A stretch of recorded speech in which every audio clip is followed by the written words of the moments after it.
wose uri pamberi pedu Jehovha ngausatswe nembiri yenyu Baba, ngausatswe nekugona kwenyu mutsvene. Imi munoti commit your plans unto the Lord and I will establish them, O God. Mweya mutsvene nezita raJesu, zuva ranhasi ngarizadziswe nemufaro, ngarizadziswe nekugona kwenyu mutsvene, nekubata kwenyu kunoyera Ishe ngakuburukire panzvimbo ino. Mufaro wedenga Ishe wemasimba ngautonge pakati pedu. Mufaro wedenga Ishe wemasimba ngaurinde moyo yedu mangwanani ano, ngaurinde pfungwa dzedu nezita raJesu. Makanaka makatendeka Mesiya, tinokuongai nekuti muri Mwari, tinotenda nenyasha dzenyu mutsvene. O rumbidzwai wamasimba wose, rumbidzwai Jehovha. Hallelujah, hallelujah.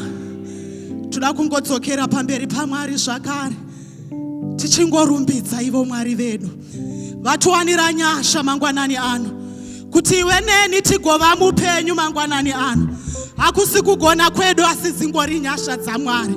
Toda kungoenda pamberi paMwari with a prayer of praise. Ukatarisa mapisarema 8:4 rinoti, Oh Lord, our Lord, how excellent is your name in all the earth. We have set your glory above the heavens. Out of the mouth of babes and nursing infants, you have ordained strength because of your enemies, that you may silence the enemy and the avenger. And when I consider the heavens, the work of your fingers, the moon and the stars, which you have ordained, what is man that you are mindful of him, and the son of man that you visit him? Hansi munhu chinyiko kuti munofunganya nezvake, mwanakomana wemunhu chiniko kuti munomurangarira. Mangwanani ano toda kungotenda Mwari nenyasha dzavakatiwanira mudikani.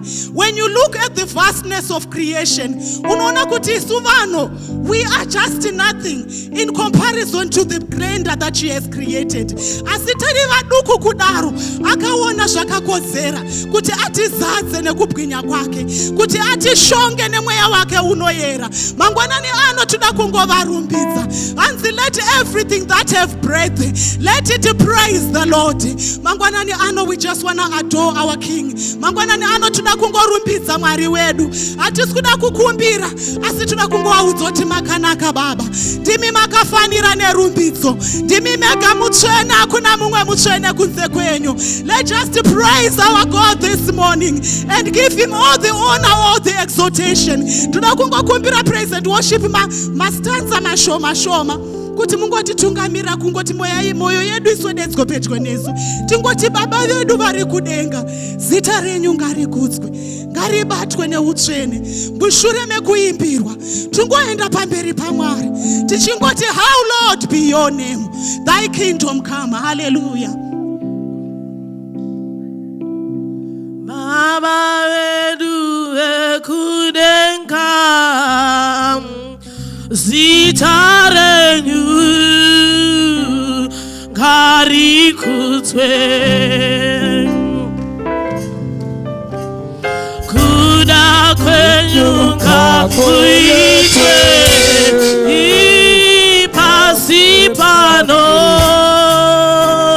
sekudenga. Baba wedi vekudenga, nasi zita renyu Jesu, abakuda kwenyu ngakuitwe nasi pasi pano Jesu.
tinotenda mutsvene nekugona kwenyu ishe wemasimba imi makafanira nerumbidzo mangwanani ano Jehovha gamuchirai rumbidzo chenyu mangwanani ano mutsvene tinotaura simba renyu nekugona kwenyu Baba tinotaura ukuru hwenyu mangwanani ano mutsvene tinopupura imi mupenyu imi munorarama imi makafanira kupfugamirwa mangwanani ano tinopupura imi mutsvene tinoti kuda kwenyu ngakuitwe Baba zita renyu ngarikudzwe mangwanani ano tinobatirana nengirosi mangwanani ano tinorumbidza zita renyu mangwanani ano tinoti you are holy mangwanani ano tinoti makafanira nerumbidzo mangwanani ano gamuchirai rumbidzo dzenyu mweya mutsvene tinokuongai mweya mutsvene tinotaura simba renyu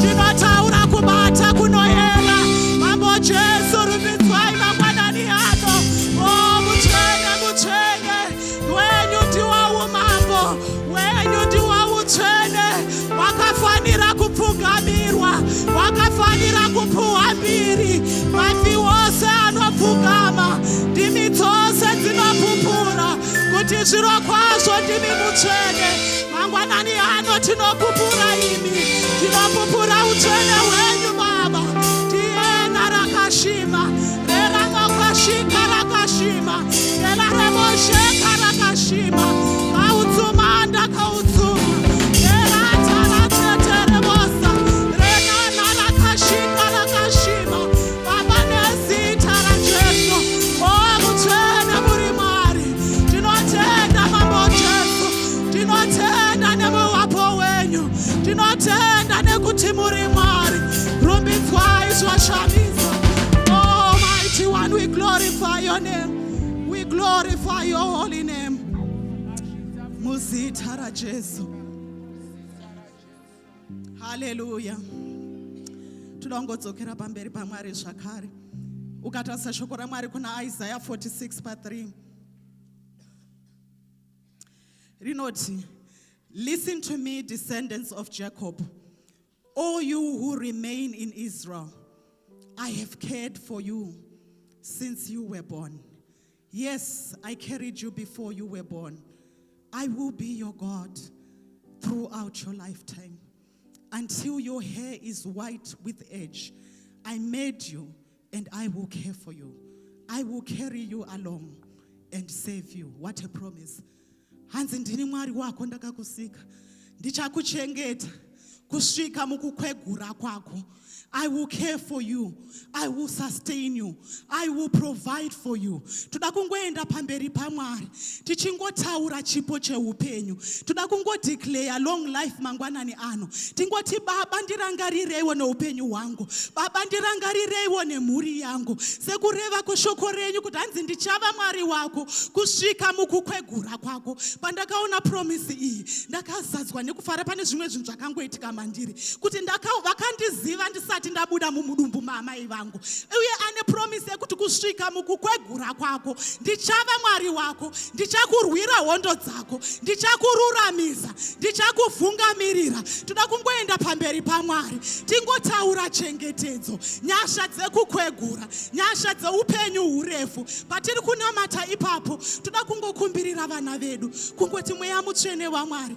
Dzimwe dzacho tinogona kukasika kuchembedzwa nekuda kwematambudziko, nekuda kwekuungudza, nekuda kwevana. Unoona hanzi Jakobho paanonzwa kuti Josefa afa, paanosangana naFaro achinge azounzwa kuIjipita, anobvunzwa makore ake, zvokuti makore ake aisarenderana nezera rake. Nokuda kwokuti paakanzwa nyuzi dzekuti Josefa afa, zvakaita kunge panguva iyoyo akabva atofawo, nekuti akanga ari mwana aaibisisa, akaungudza zvokuti zvakakasika kuunza kuchembera. Asi toda kungokumbira nyasha Baba, kungoti Baba vana vamakatipa ngavarege kutiunzira maronda, ngavarege kutiunzira zvinotirwadza, zvinotikwasika kutichembedza, kana zvinotipinza mumakuva early before our time. Toda kungokumbira nyasha, kungotirangarirai vana vedu, ruzhowa rwenyu rwuve pamusoro pedu. Patiri kungokumbiraiwo upenyu hurefu, kuti uve vakazara nenyasha, uve vakazara nekugona kwaMwari. Vana vedu vagogonerwa,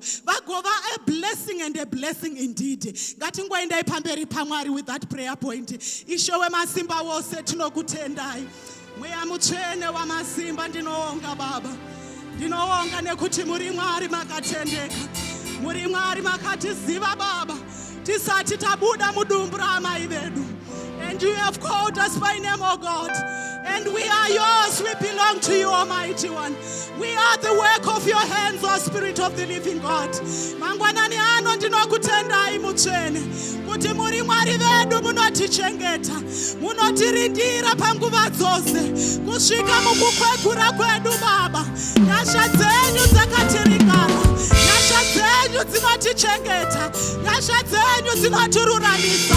Imi munotishonga nesimba Baba rekurarama upenyu hurefu, munotishonga nesimba renyu rekukunda hondo dzatingasangana nadzo. Mangwanani ano ndinokutendai, ndinokumbirira upenyu hwangu Baba, naye murandarume wamakatipa Ishe. Ndinotaura chipo cheupenyu, ndinotaura chipo chendaramo, ndinotaura kugona kwenyu Mutsvene pamusoro peupenyu hwedu. Nyasha dzekukwegura, nyasha dzekuona zvisukuru, nyasha dzekuona zvisukuru nekuda kwengwani dzenyu Mutsvene. Mangwanani ano ndinokuongai nevana vamakatipa Ishe, varege kutipa maronda Ishe, varege kutipa zvinorwadza Baba, asi ngavave ropa kwadzo mukati meupenyu hwedu, tigozodzi vakaropafadzwa nokuda kwevana vamakatipa. Mweya Mutsvene ndinotaura nyasha, Mweya Mutsvene ndinotaura ukuru hwenyu, ndinotaura kubata kwenyu kunoshamisa Mutsvene. O ndirangarirewo Baba nemhuri yamakandigovera, ndirangarirewo Ishe wemasimba, sekereke yemakanda Baba. Ndinotaura simba renyu, ndinotaura kugona kwenyu, kupwinya kwenenga Ishe, chengetedzo yenenga. Mweya Mutsvene waMwari, titirindirai Baba, tigundirei hondo dzose Baba dzinorwisana neupenyu hwedu.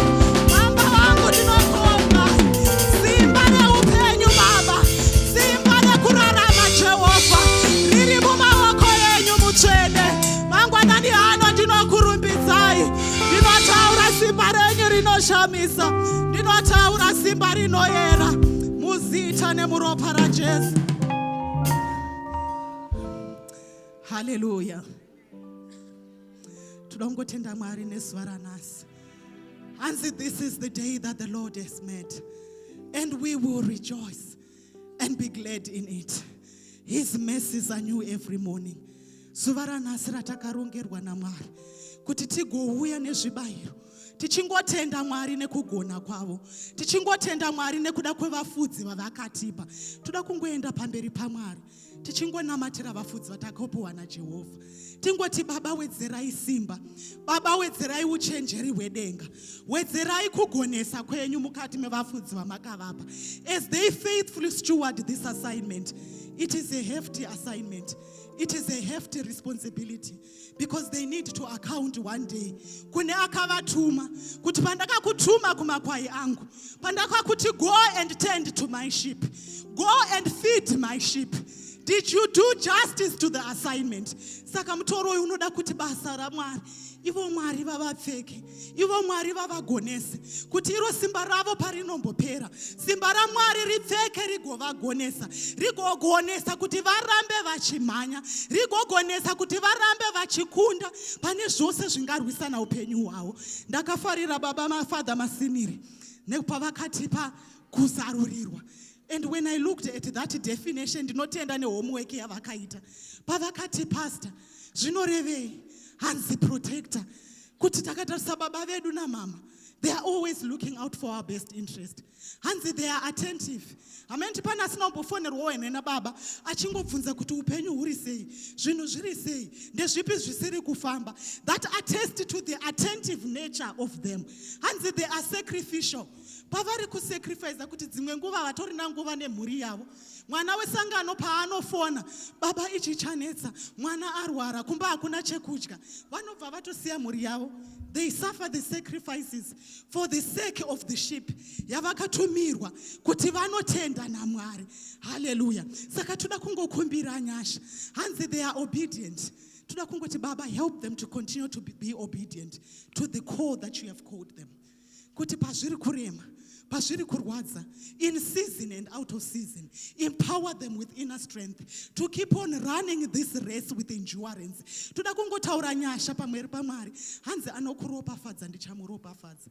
Kana baba vako vakakuropafadza na mama, toda kungotaura a blessing upon them. Let's not withhold good from them. Kana vachingokuitira zvakanaka, ngatingotaura ropafadzo kuti baba vagonerei, imba yavo ngaizadzwe nemufaro, marriage yavo ngairopafadzwe, zvinhu ngazviendeke, vana vavo ngavabudirire mukati mezvikoro pane zvavanoita, for the sacrifices that they make for the kingdom, for the sacrifices that they make for you and me. Pamwe pacho vachishaya hope, kana isu tawanikwa nemadambudziko, ngatingotaurai nyasha pamusoro pevafudzi vedu, kungoti Mwari vavachengete, upenyu hurefu pamusoro pavo, kuti Mwari varambe vachivarindira pakubuda nekupinda. Ngatingoendei pamberi paMwari tingotaura ropafadzo.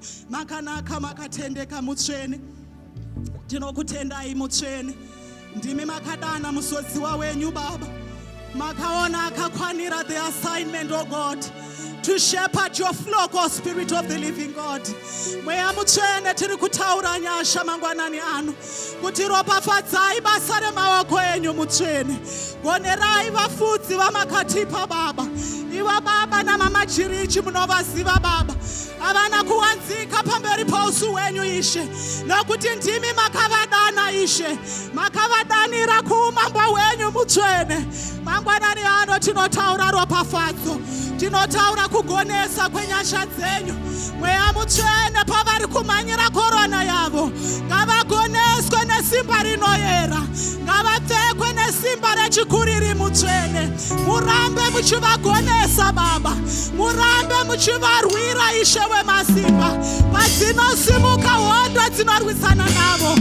Baba, ngavapfekwe nesimba rekukunda, Baba, ngavarwirwe nesimba renyu rinoyera. Tinotaura ropafadzo mangwanani ano, sekereke mutsvene werugare, tinoropafadzwa nevazodziva wenyu. Mangwanani ano takamira pashoko renyu, munoti achakuropafadza ndichamuropafadza. Ngavaropafadzwe mukati memhuri yavo, chidyiro chavo ngachiropafadzwe, zvekushandisa ngazviropafadzwe Baba, utano hwavo ngauropafadzwe, vana vavo ngavabudirire mutsvene, mukati mezvikoro, mukati meupenyu. Tiri kutaura nyasha Ishe, ndiro basa remaoko enyu, ndiro basa ravakada Ishe, wamakati send you shepherds, oh God, shepherds after my own heart, oh God.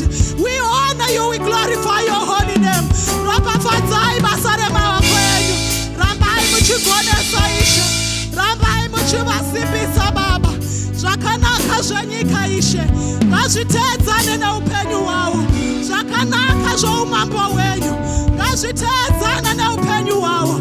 Basa pariri kukura Ishe, the capacity, oh God, create the capacity in them, oh God. Oh, in the mighty name of Jesus. Mweya mutsvene tinokutendai, mweya mutsvene tinotaura nyasha, mangwanani ano tinokurumbidzai, tinotaura simba rinoshamisa, tinotaura simba rinoyera. Ropafadzai varanda venyu Baba, ngavagoneswe musimba rinoshamisa. Zadzisai simba renyu mutsvene, muutera hwavo Baba, simba renyu ngarizadziswe, kugona kwenyu ngakuvachengete, ngakuvatungamirire mutsvene Baba, nezita raJesu. Hallelujah. Amen. Todangodzokera pamberi paMwari, my last prayer point. Tichingokumbira nyasha mukati medzimba dzedu. Toda kungotaura rugare, toda kungotaura rudo.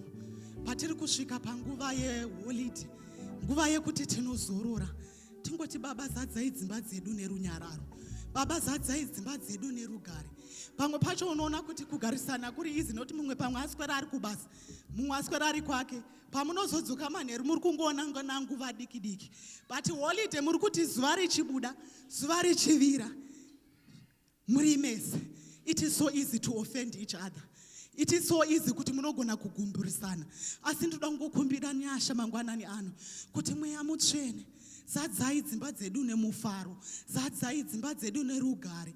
Paholiday ino tive nenguva yekuti we enjoy each other as families. Kungoti Baba, wedzerai rudo that I have for my family, wedzerai rudo that I have for my husband, for my wife, for my children. Not to focus on the trivial things, asi to consider the bigger things that matter in life. Toda kungokumbira nyasha, isu ana maindozwa kazhinji tinotaura zvizhinji, tingoti Baba, let your grace rest upon our lips.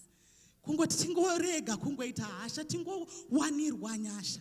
Kungoti nguva ino Baba ngaingozadzwa nemufaro, nguva ino ngaingozadzwa nerugare. Kutokomita kuti holiday ino handisikuda kutukana nemurume wangu, holiday ino handisikuda kunetsana nemurume wangu. Tingongokumbira nyasha kungoti mufaro ungopfachukira. Noti pamwe pacho munongotsamwisana nekanhu kadiki 3 days 4 days. Mabirwa mufaro newakaipa. Asi toda kungokumbira nyasha kungoti Baba, as we celebrate this festive season, let our homes be a sanctuary of peace, let our homes be a sanctuary of hope, of love. Tingotaura ukuru hwaMwari kungoti ungotisesekedza nekutigonera and take our relationship as a family to the next level. Ngatingoendai pamberi paMwari. Makanaka makatendeka Ishe masimba wose. Mweya mutsvene ndinokuongai nekukupai mbiri mangwanani ano Baba. Tiri kutenda Ishe wemasimba wose panguva ino yefestive season yatasvika Baba, yekuti vazhinji tinenge tine kuzorora mutsvene. Ndiri kungotaura nyasha mukati medzimba dzedu, ndiri kungotaura rudo rwenyu mukati medzimba dzedu, kuti rutonge mweya mutsvene waMwari, mutichengetedzere mufaro wedu, mutichengetedzere rugare rwedu mukati medzimba dzamakatipa, mukati memhuri dzedu Baba. Kunyange patichavhakachirana nehama Baba, rugare ngarichengetedzwe, mufaro ngaurege kubiwa newakaipa.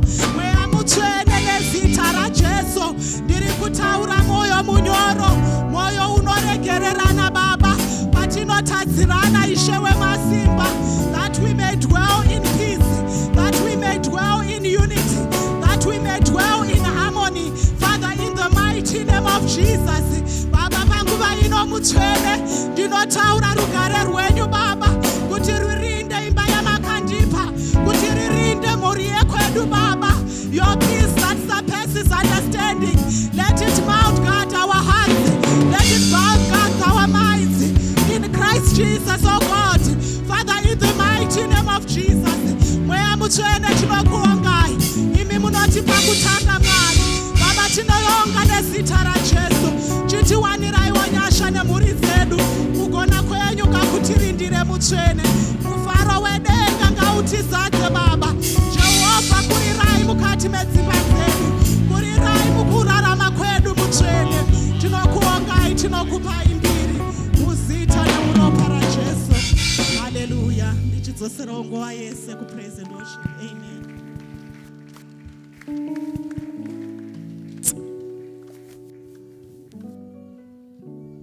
Muzita ra Jesu, hallelujah.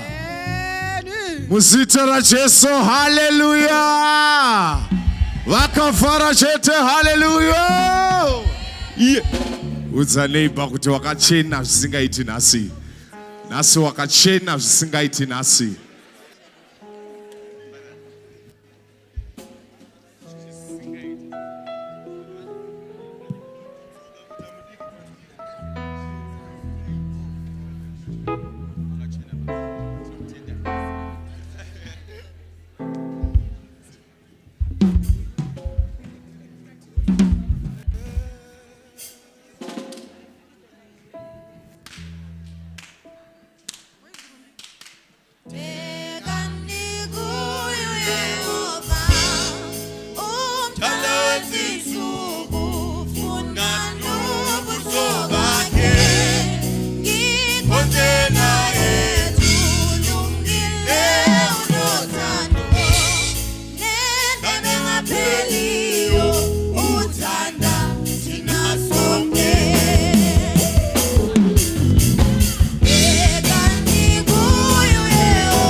Hallelujah, wari muno chingoveva maoko. Hallelujah.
Are you here?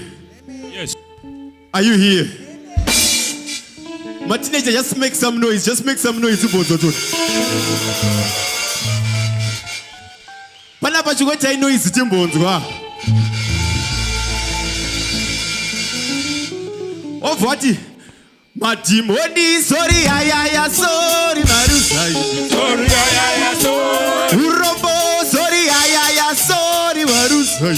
Sorry, ayaya, sorry. Urocha, sorry, ayaya, sorry. Sorry, ayaya, sorry. Urobo, sorry, ayaya, sorry, Marusai. Sorry, ayaya, sorry. Sorry, sorry. Ayaya, sorry. Sorry, sorry. Sorry, ayaya, sorry. Sorry, sorry. Sorry, ayaya, sorry. Sorry, sorry. Sorry, ayaya, sorry. Sorry, sorry. Sorry, ayaya, sorry. Sorry, sorry. Sorry, ayaya, sorry. Sorry, sorry. Sorry, ayaya, sorry. Sorry, sorry. Sorry, ayaya, sorry. Sorry, sorry. Sorry, ayaya, sorry. Sorry, sorry. Sorry, ayaya, sorry. Chico, we are John. What's up, what's up, what's up, what's up? Sick, sick, sick, sick, sick, sick, sick, sick, sick, sick, sick, sick, sick.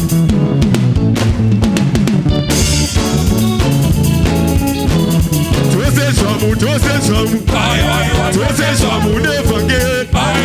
Jose Jamu, Jose Jamu. Jose Jamu, never get.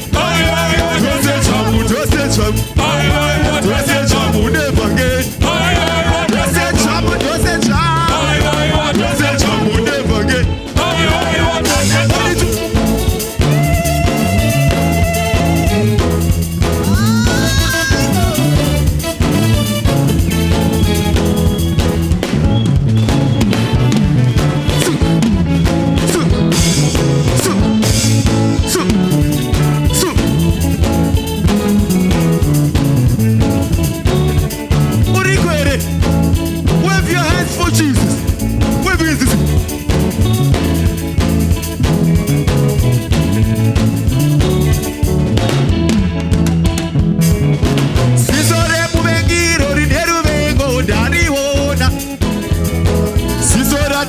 borosi rakatiniwa ndariona sisora mvengiro rineruvengo ndariona sisora tiamboro rakatiniwa ndariona machamenu machamenu machamenu machamenu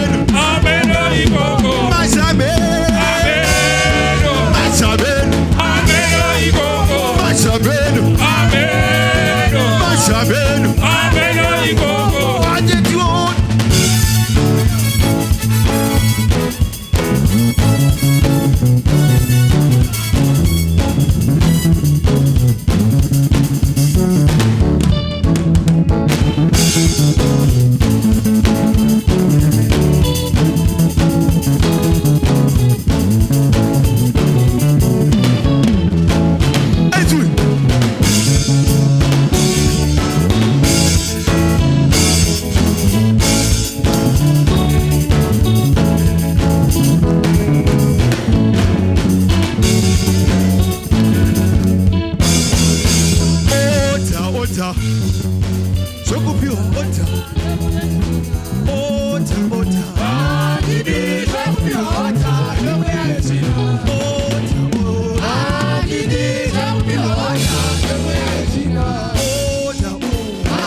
hakuna chimwe chaungaita usati wanamata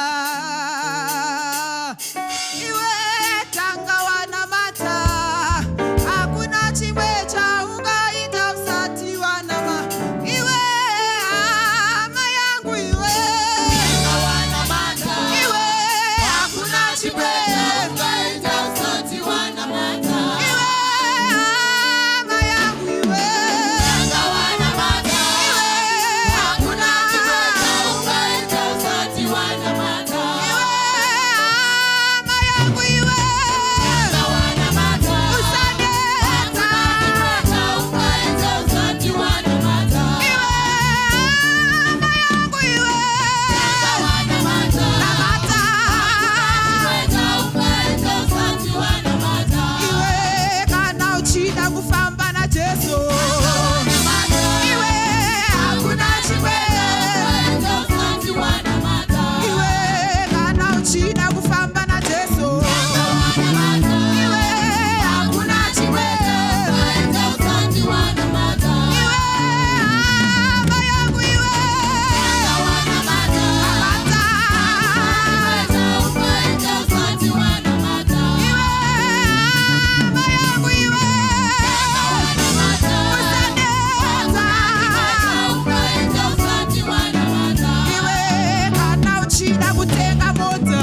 muchato.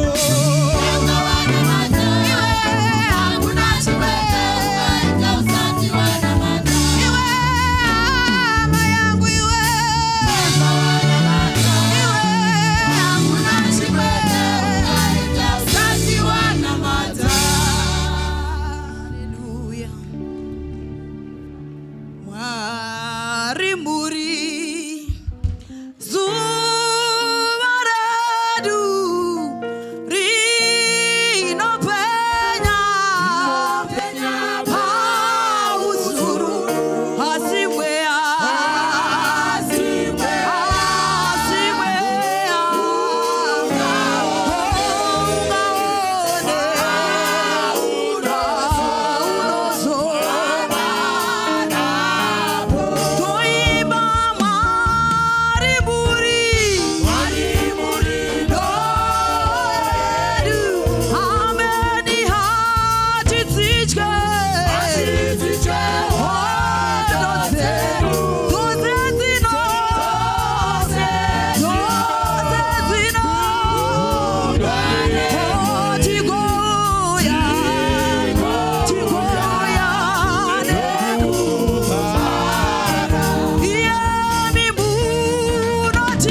nekutuudza pano nechinangwa Mwari.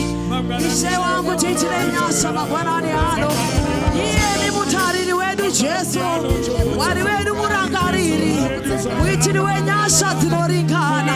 Maita enyu negoni dzenyu Mwari zuva nezuva. We are blessing your name this morning, oh Father. Makatendeka kutirangarira Jesu, makatendeka mangwanani ano kutitiwanira nyasha. Maita enyu Jesu, maita enyu nekutirangarira, maita nesimba renyu Mwari, nepresence yenyu Jesu pakati pedu. We worship you this morning. Tinokunamatai wongwai Jesu, kuzwai Mwari namatwai. Ngariremekedzwe zita renyu, ngarivongwe zita renyu, ngarimatwe neutsvene Baba nekuti rakakodzera. Maita enyu Mwari. We worship you Jesus. We honor you our Lord. Mazvita muzita raJesu. Hallelujah.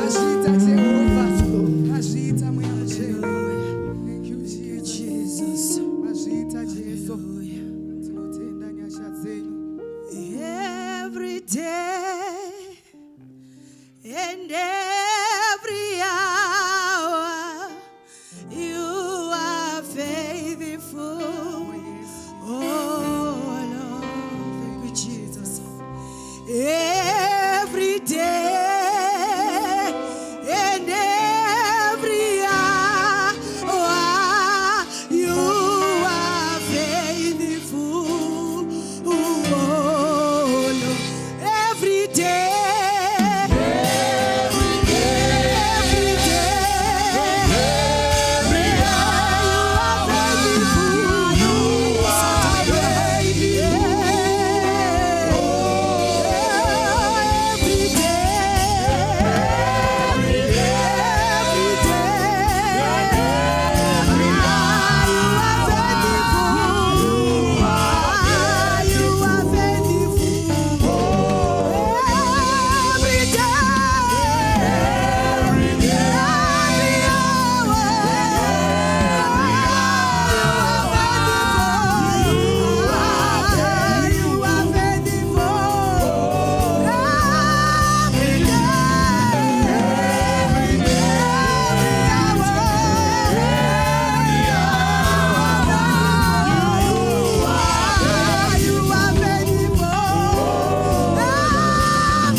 Yesu wa Jehova akatendeka mupenyu wedu kuwa baba makatina kira Jehova kutwa ingu wanengu amari numitwa ishe wangu makanaka Jehova yandara basata ya mara kureketele bosata ya makara basaketi ya mara kureketele ya mara yandara barata. We glorify your name, O God. We exalt your name, O Jesus. You are worthy to be praised. You are worthy to be praised. We magnify your name, O God. We exalt your name, Baba. Latenta la basata. Urekete la bosa. Ena la basiata. Baba bakatena. Jesus. Thank you, Holy Spirit. We give you all the worship you, Jesus. We give all the glory, Makanaka, Jesus. Tinogutenda, Imakatendeka, Panana, Gianano Fananis, whatever I could have. I must get in the Yasam, Makanano, Chesto, the Fire, Makanano, Tora, Sita, Nemoro, Panama, Chesto. Father, we worship your name, Jesus. We praise your name. Hallelujah, we thank you. We glorify your name as we honor you. We glorify your name as we honor you. You are wonderful. You are the Messiah. You are wonderful. You are the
chinochimunoshamisa.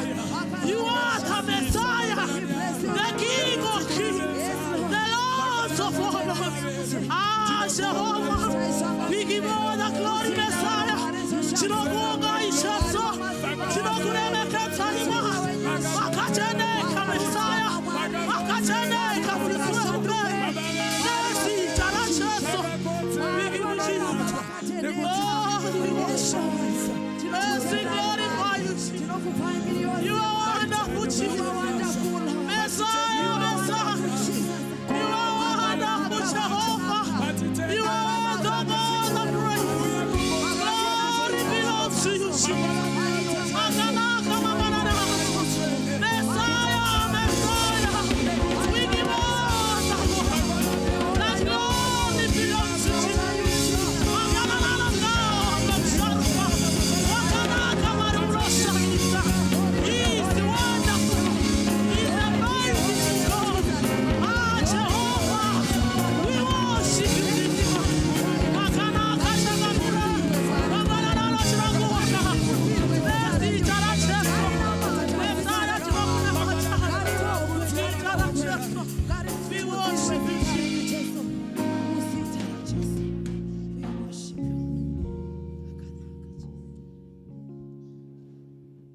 Glory to Jesus.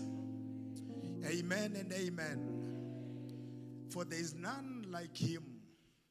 He cannot be compared to anybody. He cannot be compared to our ancestors. He cannot be compared to anybody. He cannot be compared to anything that you can value, because he is Jesus. Ndivo ishe wemadzishe, mambo wemadzimambo, mabvi ose anopfugama, ndimi dzose dzinopupura kuti Jesu ndiye ishe wedu, ndiye mambo wepasi rino. Tinotenda, ngatimbopai maoko tichitenda Jesu uyu wakatiitira zvakanaka. Mwari wamadzi, Mwari ndiye unotonga, ndiye unotiitira zvakanaka. Hallelujah. Tinotenda Jesu. Amen. Itaurira ari parutivi pako kuti wauya kuzonamata. Mwari vari pano, varanda vavo vari pano, ana mufundisi vari pano, tauya kuzoshumirwa. Hallelujah. Amen and amen. Ndinokumbira kuona kasmairi. Kachimedu kesmairi akana kumboipa. Amen, amen. Aiwa tinotenda Mwari, mazviita henyu chaizvo nemasmairi enyu anotiratidza kuti tinawo upenyu. Amen and amen. Hama munashe mangwanani akanaka. Mangwanani. Ndafunga kuti panoda kumhoreswa nechimanyika. Kana kuti panoda kumhoreswa nechikorekore. Kana kuti panoda kumhoreswa nechindau. Amen and amen. Regai tingotenda Mwari uyu, ngatimbopai chipo chekombera kuna Mwari zvakare. Tichingotenda Jesu vanotiitira zvakanaka. Amen and amen. Hallelujah. Ndipewo mukana wekutenda praise and worship. Nekuchena kwavakaita ngatimboombererai maoko edu wei. Hallelujah. Ndichakudeedzai zvakare. Mwari vachikudzwa nai. Vanai zvenyu nzvimbo dzekugara. Amen and amen. Kwatakakurira taingonzi akapfeka zvichena vari padhuze nengirosi. Amen and amen. Aiwa tinotenda Mwari. Hama munashe ndibatsireiwo kutenda vafudzi vatakapiwa panzvimbo. Hallelujah. Baba namai Jiriji mufundisi wedu, mama naDaddy tinokugamuchirai. Tinokugamuchirai muzita raJesu. Amen and amen. Hallelujah. Today is a special day. Can we all say today is a special day? Hallelujah. Ndangona pakangonzi thank you apa ndisati ndakunyatsokuziva tichazotaura nezvazvo zvakare, but tinotenda Mwari. Regai ndingoremekedza vaenzi vese vatina, vaenzi vedu vatinavo, mafundisi atinawo, overseer namufundisi Tashu, muchazogamuchirwa zvakanaka naDaddy. Ndangoti ndingo acknowledge kuti muri munhu. Regai tigare zvedu pasi tienderere mberi neservice yedu, Mwari vachitiitira zvakanaka. Amen. Hallelujah. Amen and amen. Aiwa tinotenda Mwari. Regaiwo ndingogamuchira church board yepano inotungamirirwa namufundisi wedu inotungamirirwa naDaddy tichingoti church body inzwai kugamuchirwa muzita raJesu. Ameni. Andisati ndanzwa ameni yacho. Ameni. Aiwa tinotenda. Regai ndigamuchire boka ndisati ndaenda kune vamwe vese. Regai ndingogamuchira boka rekuSunday school tingoitirwa zvakanaka. Sunday school muri kundinzwa here? Hallelujah. Aiwa tinotenda Mwari nekuda kweupenyu hwenyu. Endai zvenyu ndichauyawo ndichikudongorerai tichiona kuti Mwari vari kuita zvakanaka here, vari kukuitirai seikoko kumaklasi kwenyu. Ameni. Regai ndingogamuchirawo bhodhi rana baba nebhodhi rana mama. Inzwai kugamuchirwa muzita raJesu. Men's fellowship neladies tinokugamuchirai muzita raJesu. Ameni. Amen and amen. Regai tikugamuchira munhu wese anonzi baba, munhu wese anonzi amai. Inzwa kugamuchirwa muzita raJesu. Hallelujah. Tina vabereki here mukati memba inoi? Vana mai nana baba? Aiwa, inzwai kugamuchirwa muzita raJesu. Amen. Regai tigamuchire mayouth edu nemateens edu. Mateenagers inzwai kugamuchirwa. Mayouth inzwai kugamuchirwa. Zvichingotiitira zvakanaka. Amen. Tinotenda Jesu. Regai ndingogamuchirawo all those that are online. We welcome you to this service. Please feel welcome. Stay tuned. That's the only way we can. That's the only thing we can say. Vakagara tinoti Mwari tinokugamuchirai nai. Vari online, stay tuned. Tinemi zuva ranhasi. We would really love to continue being with you online. Amen and amen. Regai ndipinde panguva yema items. Pana mama vakambonditi anzi ndine mafanzi angu. Saka inini ndakazozvidhikilewo mumwe musi kuti ndiri fani yenyu. Saka mailifa uyai zvenyu. Aiwa ndo vakadaro vachitaura kuti panenge paine mafanzi nai. Hallelujah. Regai tingowapa mukana muzita raJesu. Amen. Appreciation woye. Hallelujah. Andisati ndaimba regai ndingopa baba maruva avo. Hallelujah. 2023 vachiri kuremember. Pane zvakaitika ndakamboitawo dera. Ndikamwa mushonga wamakonzo. Wemapete amini. Ndamwa mushonga wamapete. Ndakabudira ku ICU. Ndikaona kuti zveshuwa pano ndakuenda. Pandakazobva ku ICU dere chitu. Ndakanzwa mandaiva vachingoti Pastor Jiriji. Mwana wa Pastor Jiriji. Ndakarealize something. Ndikati Mwari makanaka. Vanhu vaye vaigona kungondirega. Maybe ndakatopuwa mushonga wakawanda wokubvisa zviri mandiri nokuda kwababa. Ende vakanamata tikadzoka. Aiwa tata kuenda. Ende havangazvitauri kuti muri kuvaona here mailifa avo. Ndini ndakavamutsa. Asi kuti isu titozvitaura nhasi zuva reappreciation. Kuti ndo zvakaitika. Ndadzoka kwandaenda. Ndakasekwa hama munashi. Kune vakamira neni, kune vakandisvovoredza. But ndakangoita ndokunga 2 weeks.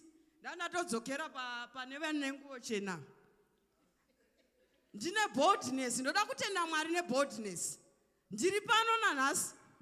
Here I am.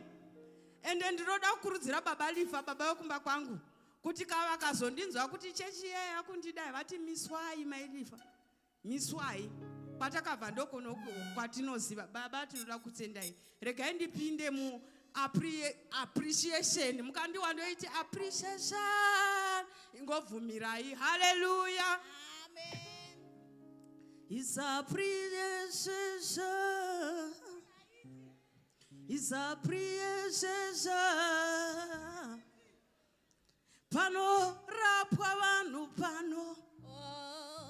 Pano piwa vana pano. Pano itwa mabasa pano. Pano tsingwa kenza pano. Pano chengetwa vana pano. Pano chengetwa vana pano.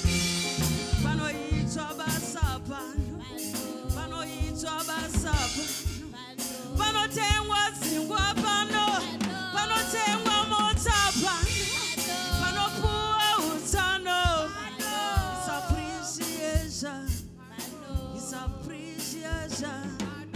baba namama zviridzi tinokudai pano panoita mabasa pano paprayer center panoita mabasa panobatwa nhumbupa panoyamwiswa vana panotengwa dzimba panograduatwa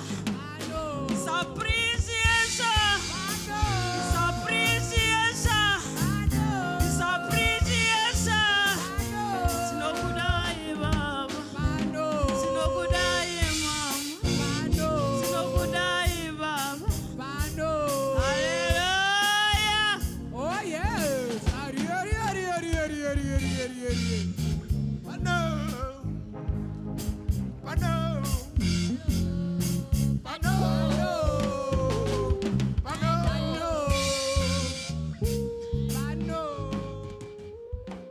Makutipinza kumamudhi ata tine kwatakabva. Hallelujah. Regai tingopa chipo chekutenda kuna Mailifa. Tinotenda mama maita zvenyu. Thank you so much. We really appreciate. Amen. Aiwa regai tingo ndikuda kugamuchirawo a certain group. Do we have munatanga kusvika pano nhasi? Do we have any visitors? Anybody auya pano kekutanga chingondisimudzira ruoko? Hallelujah. Amen. Ndikuona maoko. Hakuna mamwe. Hallelujah. Hallelujah. Ndapane ruoko rwandikuona kumashure uko. Zvakatinakira chose. Vasimudza maoko ndikungokumbirawo muteere maasha ari paside penyu muuye kuno tigogamuchirai magamuchirira atunoita vanhu pano Mwari vachikudzwa. Amen. We are to join kuno.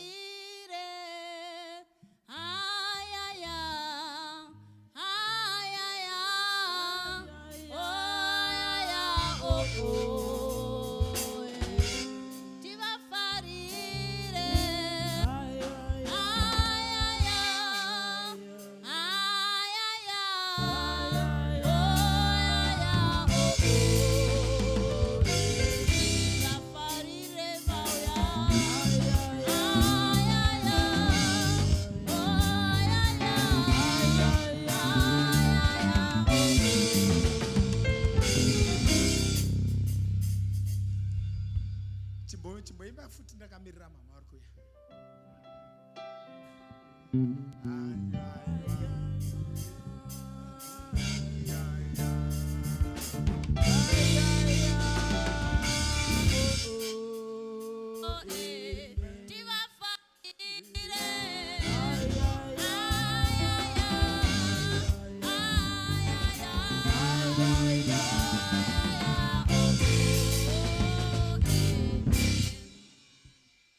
Hallelujah.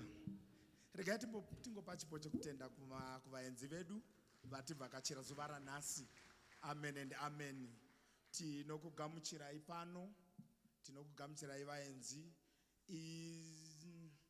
Regai ndibvunze. Pano vasinganzwi Shona. Is there anybody who doesn't understand Shona? You don't? Thank you. I will switch to English for your sake. Hallelujah. Our visitors, you are welcome. Hallelujah. You are welcome. You are very much welcome. We appreciate your coming. You could have chosen to go anywhere else or somewhere else, but you chose to honor us here. And with that, we are so grateful. Amen. So here we want to express our appreciation and love to you for coming. Right. I just want you guys to introduce yourselves. I'm saying you guys because I'm seeing these two young ones because they like the word guys. So it is okay. I just want you to introduce yourself. You tell us who you are, where you came from, where you heard about this church. If you were invited, you say you were invited. If you saw us on any of our social media platforms, you are more than welcome to express and say, I saw you guys on Facebook or on YouTube, wherever. And also you must state whether you are visiting or whether you have actually come to fellowship with us. For us, today is a special day. It's not like any other service. So because it is a special day, we also want to value you as our special people. So my name, I'm Professor Nyabadza. I stay in Florida Glen, where I stay with my family, and I fellowship here. No one invited me. I fellowship here. Hallelujah. So I just want you to introduce yourselves and just tell us who you are. So I will start with the honorable gentleman with a mic here. Hello everyone. Amen. My name is Brian. I come from South Hills.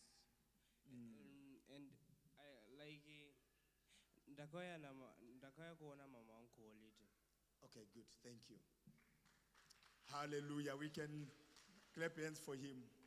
Amen. Hello everyone, Amen. my name is Blessing. Yes, blessing. I come from South Hills. Yeah, I just come to visit only. Hallelujah. Amen. Thank you, blessing. Sarah Jesu, amen. Amen. Ini ndinonzi mai Ryan, ndinogara kuDilare. Ndavisita asi ndinobva kuZimbabwe, ndinonamata AFM kuZimbabwe. Amen. Tiri under Pastor Madau. Amen. Hallelujah. Hello everyone. Amen. My name is Mem Zipuru. I'm coming from Matole. Mama Katania inviting me here. Hallelujah. Dopinda Sayoja. Amen. Good morning, Pastor Say. Good morning, Pastor Mark. Good morning, church. Amen. I'm Tari Sitole. I'm from Christ Embassy, Sunning Hill. I live in Parkmore. I was invited by Mike Chris. I'm just visiting. Thank you. Hallelujah. Amen. Good morning. Good morning. Morning. Morning. Hallelujah. Amen. I'm Fumurani. I live in Princess. I was invited by the Cherokees. Hallelujah. For now, I will be a visitor. For now. For now. Yes. Okay. Praise the Lord. Amen. Praise the Lord. Amen. They say in the house of the Lord there's no a visitor. I don't know if I'm correct. Hallelujah. My name is Mama Mofu or Mama Mpofu. Invited by Mama Nyamunga. Amen. I stay in Florida. I come from Zimbabwe. Hallelujah. Hallelujah. Amen. For now, I'm also a visitor. Hallelujah. For now. Hallelujah. I'm happy when they say for now. Because you know when they say for now, it means it's only for a short time. The other time, they won't be visitors, they'll be coming. Hallelujah. So you were given some brochures that you have. And those brochures, they say some few things about the church and about who we are, where we started, where we are going, and the other stuff. Inside the brochure, there is a small little pamphlet where you need to fill in your details. When you filled in your details, you can put them in the offering basket, or thank you for separating them. It makes it easier for me to explain. So on that small little thing, you fill in your details and you can put it in the offering basket, or you can give them to the ushers. You can see those that are dressed like hair. Toda kukutendai my visitors, mazvita enyu chose nekuuya. Thank you so much. I really appreciate. You can take your seats for now. Amen. Thank you. Hallelujah. Regarding ngona batichoomberera ma visitors edu vachigara pasi Mwari vachikudzwa nai. Regai ndingodeedzawo secretary wezuva ranhasi vauye vatipowo zviziviso zvezuva ranhasi. Ngatiomberere maoko baba vanyamunga vachiuya vachitora mike. Maita basa profesa. Ruremekedzo rwangu kuna mufundisi nemi mese mauya kukereke ngozviroveraiwo maoko muzviti makorokoto. ndiri mutsoka dzasekretary, regai tingopanana zviziviso zvedu zvesvondo rino. Chiziviso chedu chekutanga chinoti mufundisi kubva mangwana musi wa8 December vachange vari paleave. Saka panguva ino regai tingovapawo nguva yekuti vamboenda vanozorora. Asi chandinokuvimbisa musi wa31 December vanenge vari pano vachiparura dingindira idzva ratichange tichifamba naro musi wa26. Saka pane zvimwe zvese ungashayikwe, asi pazuva iri haikona kushayikwa. Chiziviso chedu chenumber 2 chinoti our Sunday services will be run in December, and there will be a Christmas service on 25 December. Saka kana uri muguta uyai tinamate, kereke haivhare, tinenge tiri pano tichinamata. Chiziviso chedu chinotevera chinoti ma-online services edu emusi weThursday na7 PM achange achipfuurira mberi. Saka ngatishumirwe in the comfort of our homes. Our social media platforms will be active. Saka ngatingoramba tichienda ipapo tichinolaika, tichishare zvinenge zvichitumirwa, zvimwe zvacho zvinenge zvichireflecta gore redu rino rese, zvinongotipawo mukana wekuti timbotarisa kuti gore redu ranga rakamira sei. Kune vese vauya pano sema-visitors, panopera service ndokumbirawo muzondionawo pamakauches aya ari pakona. Kwenguva diki kereke inenge ine ma-refreshments aichakupai, uyezve ini ndinenge ndine special message kubva kuna mufundisi. Hatitori nguva yakawanda, ingori nguva diki chete. Also mwedzi wedu uno wa December patinenge tiri pamazororo, ngatisakanganwa yekuunza zvegumi zvedu. Ma-details ndo ari papapa.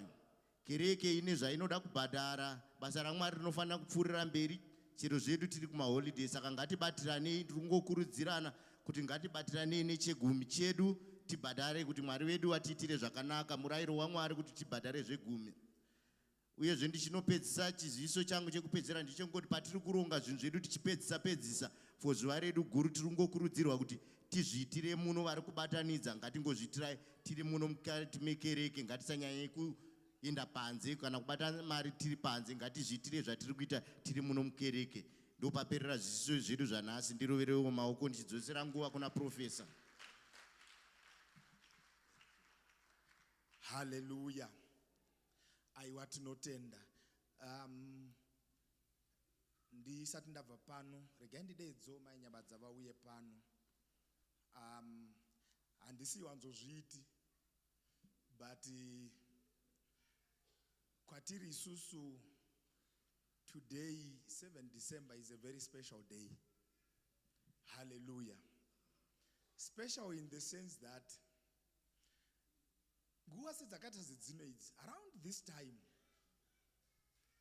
gore ra1996 ndakanda kunzi you may kiss the bride.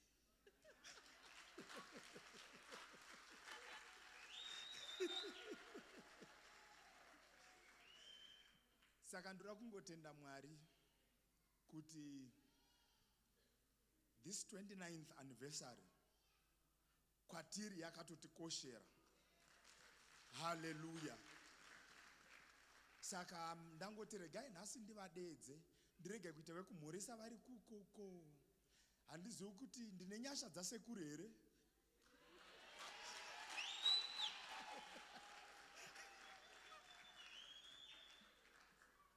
Mama hanzi nasekuru ndiite zvavanosita kunako.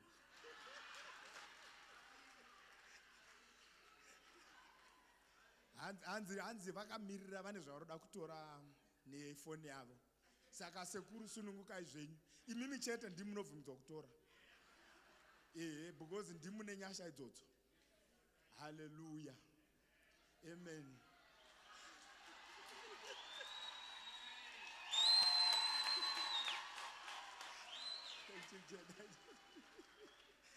Hallelujah. Amen and amen. Ndiri kurangarira pandandi na bestman wangu akabva auya akandipukuta saka ndakuchizvipukutawo ndega. Hallelujah. Amen. Aiwa tinotenda Mwari chose nekuitirwa zvakanaka. Tine mhuri yedu ichauya zvayo paticharopafadzwa, takaitirwa zvakanaka. nezvikomana zvedu 2 nechisikana 3 tiri kungotenda Mwari, tiri kuitirwa zvakanaka, vana vari kuita zvakanaka nekuda kwenyasha dzepano, Mwari vachingopfuurira mberi nekungotiropafadza tiri pano nai. Takasimuka tese, regai ndidedzo mufundisi vauye vati chirongwa ichi chienderere mberi, ndozodzoka hangu pavanenge vandishedza zvakare. Uya henyu munhu waMwari, muite basa renyu. Haleluya.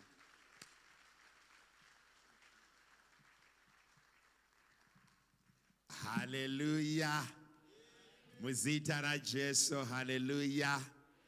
Titende mai mukombacho tovanga vachiti leader kuinda session. Mwari vakuitirei zvakanaka muzita raJesu. Nditi makorokoto kuna baba namai Nyabadza for 29 years. Mwari vakuitireiwo zvakanaka. It's 29 years of joy, 29 years of endurance, 29 years of patience, 29 years of forgiveness, 29 years of also taking care of each other. If you are not careful, you can kill each other through BP, through stress, and sometimes through holding on to things that are bound to happen. I was meditating and reading a certain text in the word extra biblical material. Yaiti, the power of life lies in accepting reality without holding on. The power of life lies in accepting reality without holding on. Zviya zvekuti pakaitika chinhu, you let it to go. Pakangoitika chinhu, you let it go. That simba rekungoti kana paitika zvaitika tinotendera kuti zvidarike, toona zvitsva. Amen and amen. And ndakarangarira kuti unogona kuita mwana, Jehovha wobva wamutora, wobva wagara wakabatirira pakurwadziwa, wobva watadza.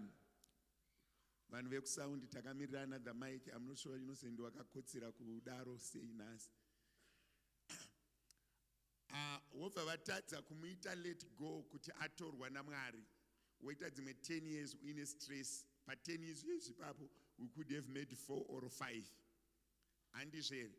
Kana tichida pa 10 years togononge tatoita vamwe 5. But kana tisingadi togononge tichichema. Can I relate them? Pamuri kuenda kuChristmas, endai munofara. Zvatakagona gore rino takagona. Zvatisati tagona atina. But 20 days zasara, it's 23 days zvinogona kungoitika.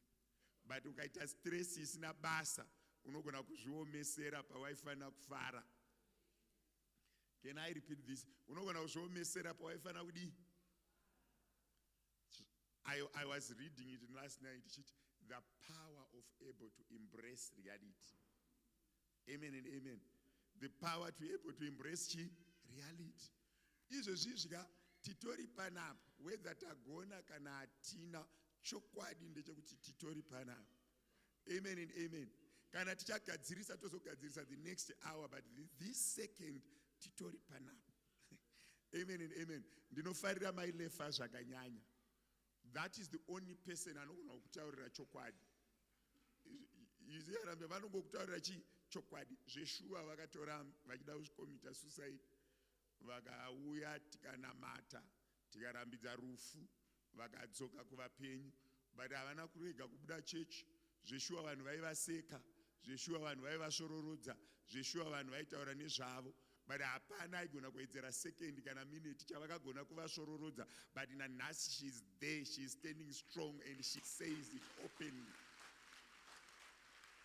You see what I'm saying? She says it openly. Kana uine chekutaura chenonotaura kumba kwako, but ndakuudza inini ndo zvakaitika.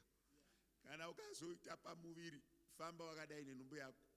Ndeyangu ndini ndagona kana ndini ndaita mistake. Iwewe une dumbu rako zviya zvekuita naro, indaita zvekuita nerangu. Ndosaka uine rako, indi nerangu. Period. Kana maakuzorarama panyika, raramirai Mwari, musararamire vanhu.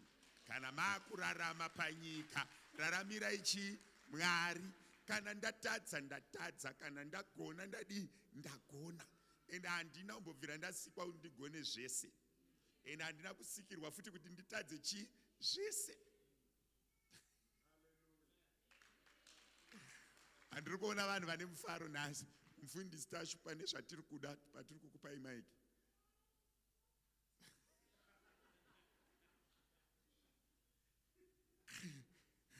Unoziva kuti nezvauri kuda kuita nhasi, chimwe chaunogona kundipa kungokuona uchifara.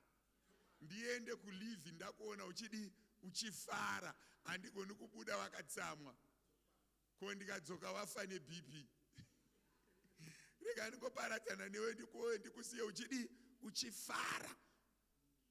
Can I repeat this? Ndoda kuparadzana newe ndoti Mwari pamazuva mashomaya ndiri kutamba nakunashe. Chechi ndasiya ichifara. Bible rinoti farai, ndinopamidza farai. Patiri kuenda ndogona kuzova excited or overwhelmed. Pamuri kuenda muna December, ndiri kudzokorora nekukurudzira vanhu, handei tinofara. Zvigumbuso zviripo, zvinorema zviripo, mari iripo, mari isipo, handei tinofara.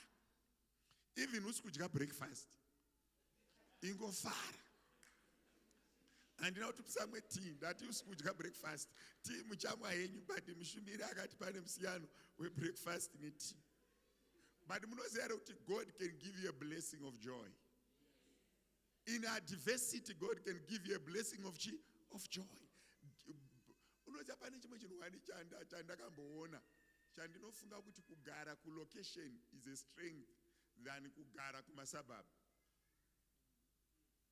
Can I repeat this? Ndinofunga kuti kugara kulocation it's a strength than kugara kumasabab. Kumasababa mai vanenge vari murume yavo, baba vanenge vari pafoni yavo, mwana ari paTV, umwe achidya akarara.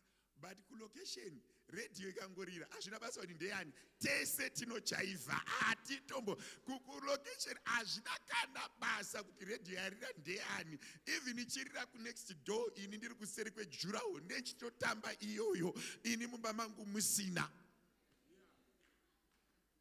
Muri kuzaza kwetotangura. Ndakafunga kuti Mwari akangowapawo nyasha dzekufara akati havangashayi zvese.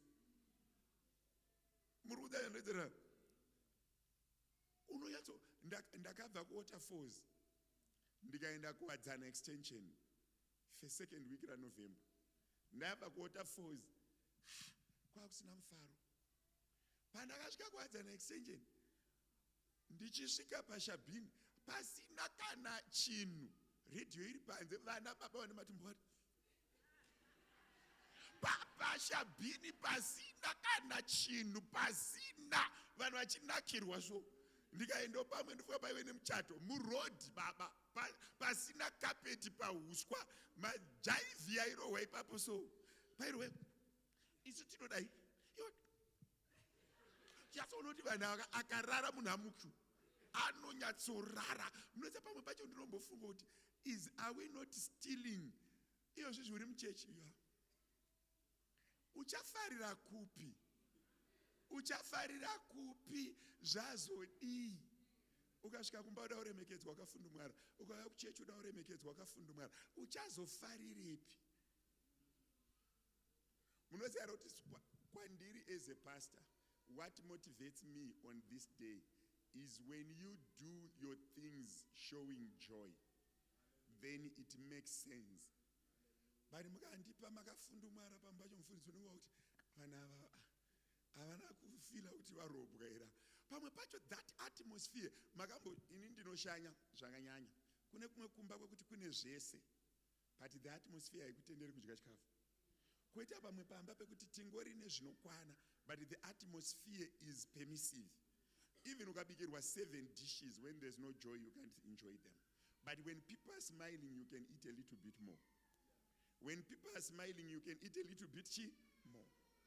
You can also talk a little bit more. And you can sleep a little bit better. Amen and amen. saka toda kutomboita rusha mufundisi toda kutomboita rusha chairo chairo handisi kuti ada kumhanyira kuenda kumba ndiani isu toda kutombotamba magitari isu totomboda zvemagitari ovasiya kana muchizoisa vanhu padisipurini munovaisa vambofara hapana chakaipa but ndiri kutokurudzira mumwe munhu kuti kana chinhu chikaitika accept kuti chaitika then you move on because chokwadi pamwe pacho ukabatirira pazvinhu ka uchazvidya uchazvinetsa uchatambudzika kusvika pamwe pacho your body gets worn out because kana munhu aita decision yake atoita decision yake kana mwari watoita decision yawo watoita decision yawo praise and worship mufundisi tibatsirei tifare mufundisi handozoti shoko munaro but isusu handisi ende ndibatsireiwo munodaidza back Sunday school maasha because hanzi nanga dead we wanted to dance but we were never given an opportunity to come in front. The praise and worship he didn't sing nicely that we could come usiku ese vangani venyu vanoziva kuti dancing is a healing therapy vangani venyu vanoziva izvozvo dancing is a healing therapy udza mumwe munhu ari padhuze kuti ndoda kumbofara muudze kuti ndoda kumbofara but wakatsamwei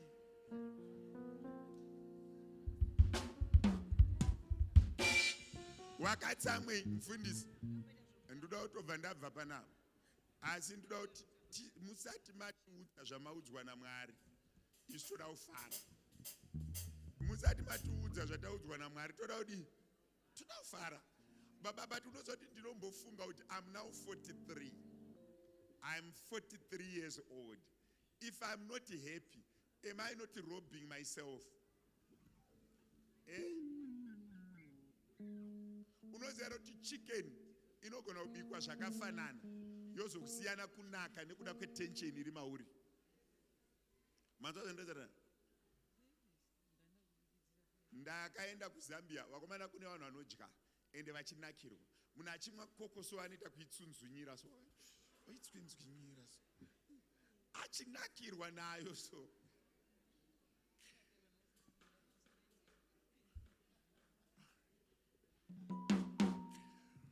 vana baba muriko here vana baba chete muriko here munhu wese anonzi baba ndisimudzirewo ruoko ndoda kuti uite purposing nhasi kuti ndoda kufara nemhuri yangu patiri kuenda muna December vana baba handei tinofara nemhuri dzedu manzvazva ndiwedza tsanangura ndomukana wekumboainira vana mai outfit paya pavanenge vachinonoka kugadzirira kuti mubude ngaabude vamuainira hembe yacho rega kumupopotera kuti uri kunonoka ingo aina hembe yacho wobva wabuditsa nebhutsu dzacho mateenagers muriko here musatipewo attitude muna December ngatifarei no mudzu mateenagers no mamudzu ngatifarei vana amai chete maoko mudenga yakayaka handei timbonofara handizve nezvatinazvo izvozvo handei tinodii ndafarira prayer yamai mukomba choto unobirwa 4 days wakatsamwa asi uchazombofara ndakazomboudza vamwe vana vamai ndikati unoita 20 years uri pamurume wao usingafari naye kana usingafari endaka sei wakagara usingafari kana utoripo chitombofara because ndo zviripo amenoti ndiri kunzwei ndoda kukurudzira vamagwenzi hande tinofara navo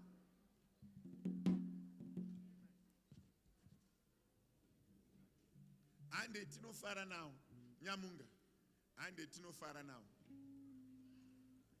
ende pamwe pacho Mwari akatinakira ka tikanyatsofara zvakanaka ka zvinogona kutonyatsozonakidza kumberi tikati December, January, February, March, April, May, June, July, August muna September pamwe teta kutoti kune vamwe makorokoto ndiani anoziva zvinorongwa naJehovha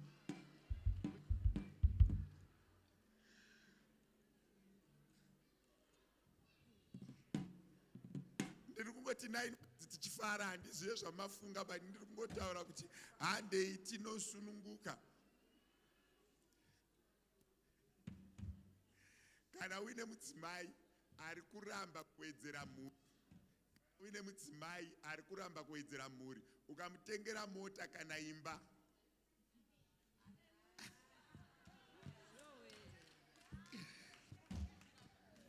kana uine mudzimai ari kuramba kuwedzera mhuri, ukamutengera mota kana imba, kungomuka imba iripo, maki aripo, pamwe pacho haudi kutombozotaura zvakawanda. Zvimwe zvinhu zvinoitika kuti zvimwe zvinhu zviitike, sezvakataurwa nemushumiri wepakati pesvondo.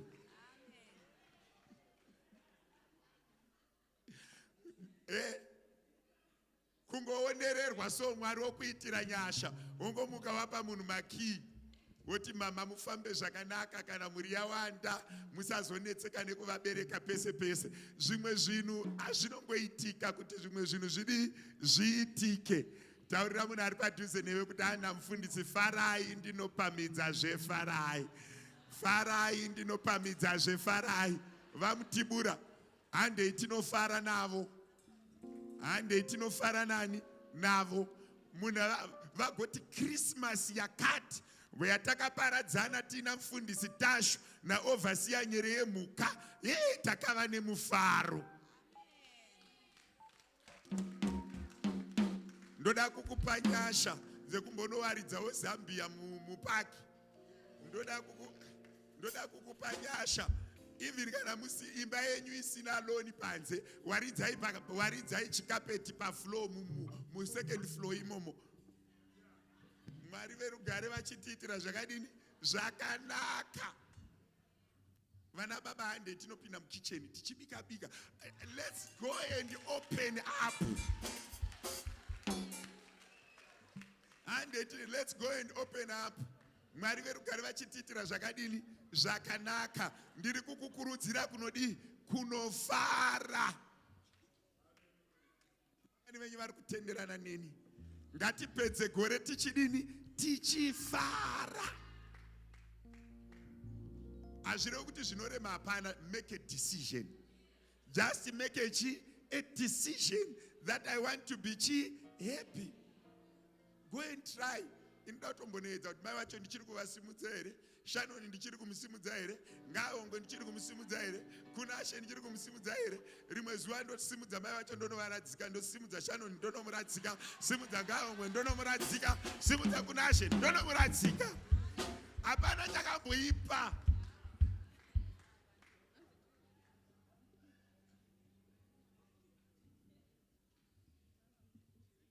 Vabvunzei. Vangani venyu vari kutenderana neni? Samufundisi wako ndiri kukukurudzira, handei tinofara. Ngatipete gore tichidini tichifara nezvatiinazvo izvozvo. Fundisi vana tapedza sevhisi yanhasi, ngativapei nyasha dzekupedza gore vanhu vachidini vachifara. Imboita commitment kuti kubva nhasi kusvika 31 December handisi kuzotsamwa, ndine ndichifara. Kumbofara so, chimbofara so. Chimbomuka uchibvunza vana, imi ridzai radio mutambe. Madzoga ndikuedza tsanangura. Kana musina mari, endai paKFC munotenga ice cream. Can I repeat this? KFC munotenga ice cream hamudzingwi. Kuna vanhu vari kutaura nezvavo. Muri 5 by 10 rand, that's 50 rand. Tobva tafamba takabatana maoko. Wakagumizira rini kufamba wakabata munhu ruoko?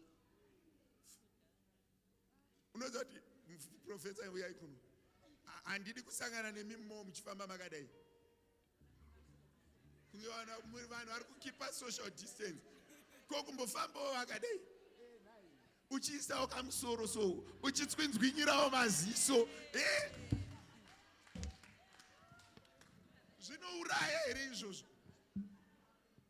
Uchimbotsvinzwinyirawo maziso. Mumoyo imomo kwete kuti muna March maifamba somo, muna April makanonoka. Izvezvi pichana munofamba mo. Ndiri kukurudzira umwe munhu kungonowirirana kumba. Mafamily setup edu anodi anosiyana. Kana kusina baba muri mai nevana, farai. Kana kusina mai muri baba nevana, farai. Kana muri sisters, farai. Kana muri sisters mombopfekawo mashoti enyu nematopu enyu, momboendawo kumondikasino mongonodya. Ndiani anoziva zvinorongwa naMwari? Pamwe pana anokuonawo. Zvino ukazvivharira dhoo, wavhara mukana. Fambawo muna December. Vakomana vakasununguka ndo pavanotaura, nevasikana vakasununguka. Unoroorwa sei uchigara mumba muna December? Nemi vabereki regedzai vana vabude panze.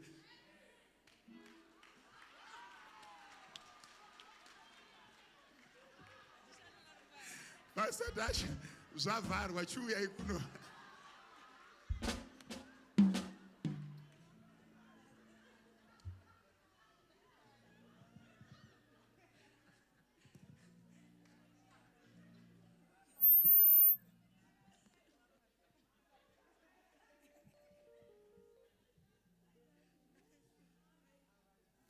Sister vazoshedzera akazi yes. Ati mudhara kuti nyuma mukana ukuenda kunofara kuzo. Regedza mwana aende. Saenda ikoko wakapfeka unga munhu akaenda kumaternity kana uri sister. Hamusikana ufane kupfeka zvimakovhoto. Pfekawo hembe dzinobata muviri so dzoregedza mbichana so.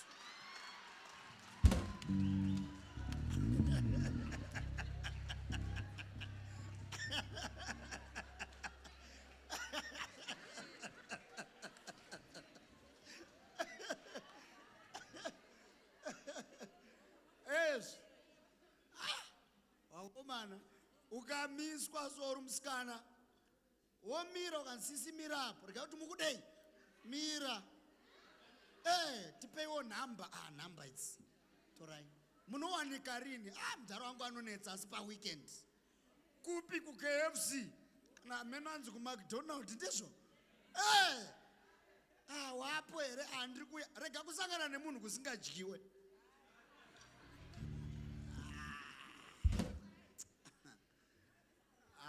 Tinotenda hanzi nemumwe musikana dedite chida kuti unenge uchinyatsoona kuti mukomana uri kumuda but iye haana zvaari kuita.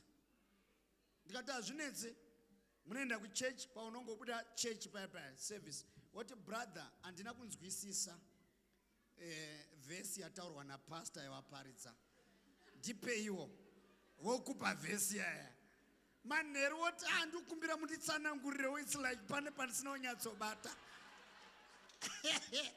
Wotsanangura wobva wati hamunawo here kana imwe topiki kana yepatience yamunganditsanangurire. Ozoonogara kugara padhuze nemusikana woti nemateya paunoramba uchimaona so unoti but ari right mateya ari right. Toda umbofara naye. Rega kuita sezvinonzi une munhu wakauraya uri muroyi ukaona usingafari uri padhuze nekuroya. Tarisa nebha yako kuti hauna kufitwa neuroyi kana ndimi vanhu vekudenga chaiwo. Toda umbofara. Handachinzwa kunoita ndakunzwa kasimba kaya kachiuya manje. Toda umbofara. Nhasi ndo Sunday yedu yekupedzisira baba vasati vaenda ku holiday. Tese tiri kuenda ku holiday. Hanze ndonoridza radio utambe. Vhara door. Ukaona mukadzi wako asingazivi mamwe madance muvharire door. Wombotamba uri wega uchirwa champini gori unotambisa makomboro. Asi ukazotorwa video.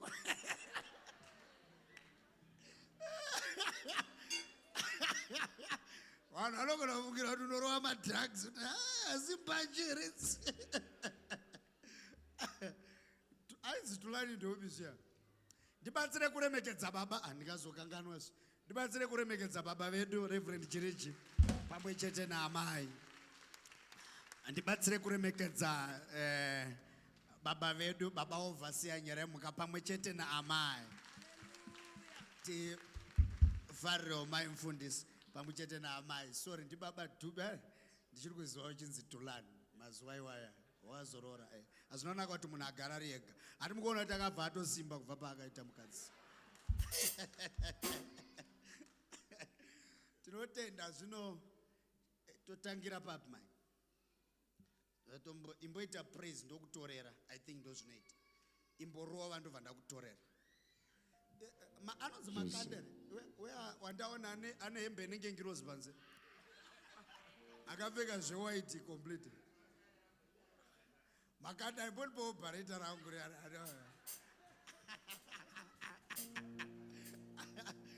aiwa munhu ngaandipe operator ndoda operator pane maoperator epanapa paRuder Port someone ane musoro unenge wangu ane musoro unenge wangu ndipe operator somebody ndoda operator ndapa mune simba muropa raJesu simba muropa raJesu timbofara ukuona ndakutorera wobva wabvuma ndakulitawo kuitawo tite zvakanaka muzita raJesu. Haleluya! Vakafara chete. Haleluya! Nongochaiva nditi mune simba muropa raJesu. Aikwa mune simba muropa raJesu. Aiwa mune simba muropa raJesu. Kana matimoni kunyakwe mweya yakai kunyakwe matimoni kunyakwe matimoni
Right, salam with the lift Jesus, never go back. Are you ready?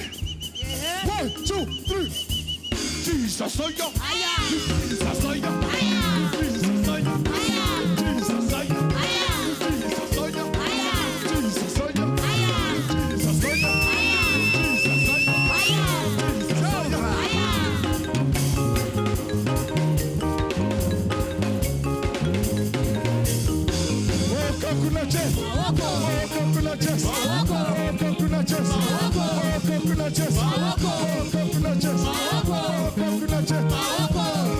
Right, take it off.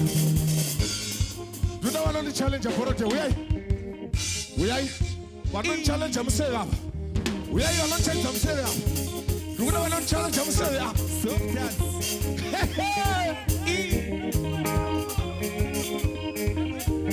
you ready?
Celebrate.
Bembera mwana wa Mwari. Shakatora iwe bembera. Dada yacho iwe bembera. Bembera mwana wa Mwari. Bembera mwana wa Mwari.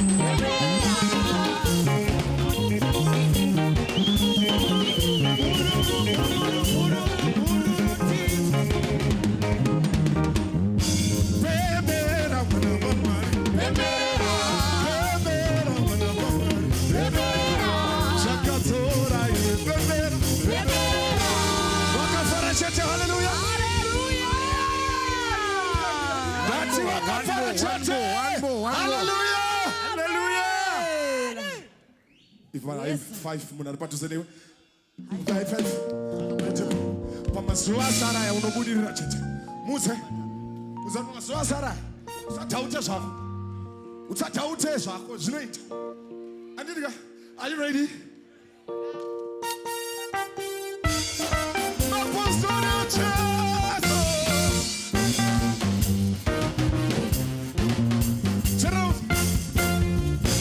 Hamuromo unezipa. Shaulo taura uchako. Ayama shoko anesipa. Shaulo taura uchako. Aiware kakutama de mazo.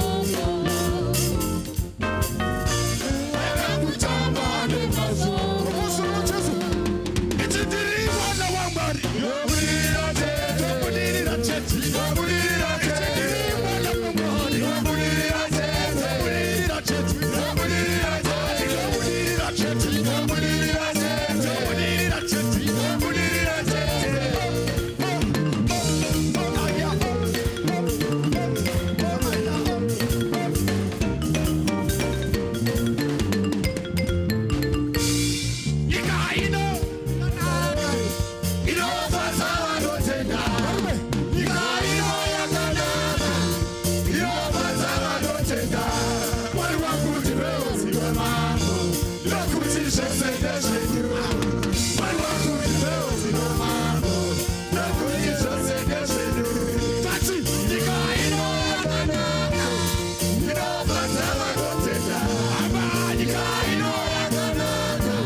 Ndozokushedzai taakupinda muchikamu chinotera. Ndozokushedzai. Andichaida namo. Andichaida namo. Andichaida namo. Andichaida namo. Andichaida namo. Andichaida namo. Andichaida namo. Andichaida namo. Andichaida namo. Andichaida namo. Hallelujah. Hallelujah.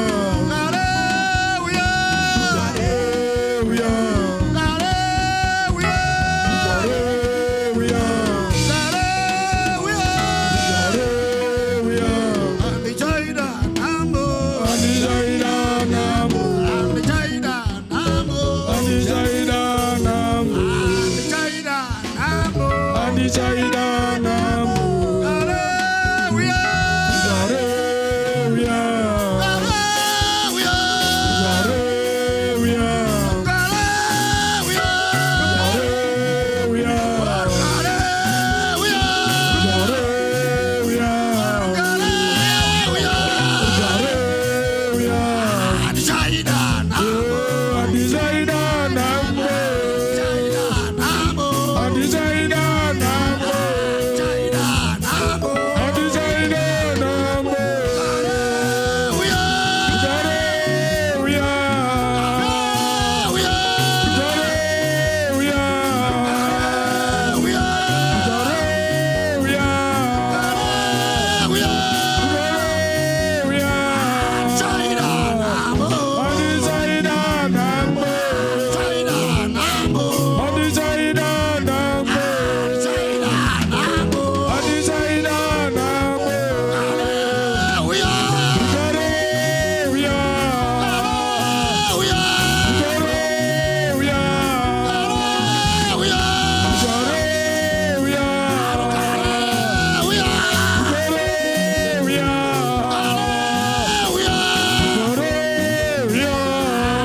Ombera maoko uchwana pekugara.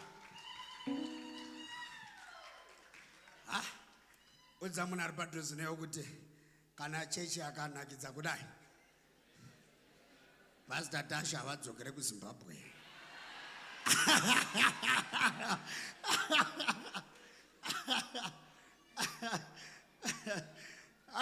Mwari akanaka mani. Vamwe wenyu dai anga asiri Mwari. Bovuka izvokaita Buruboi dai asiri Mwari achimwa doro. Pamba kaipa. Bhawa raivharwa na6 atanga zvokurova vanhu. Mwari ngaakudzwe.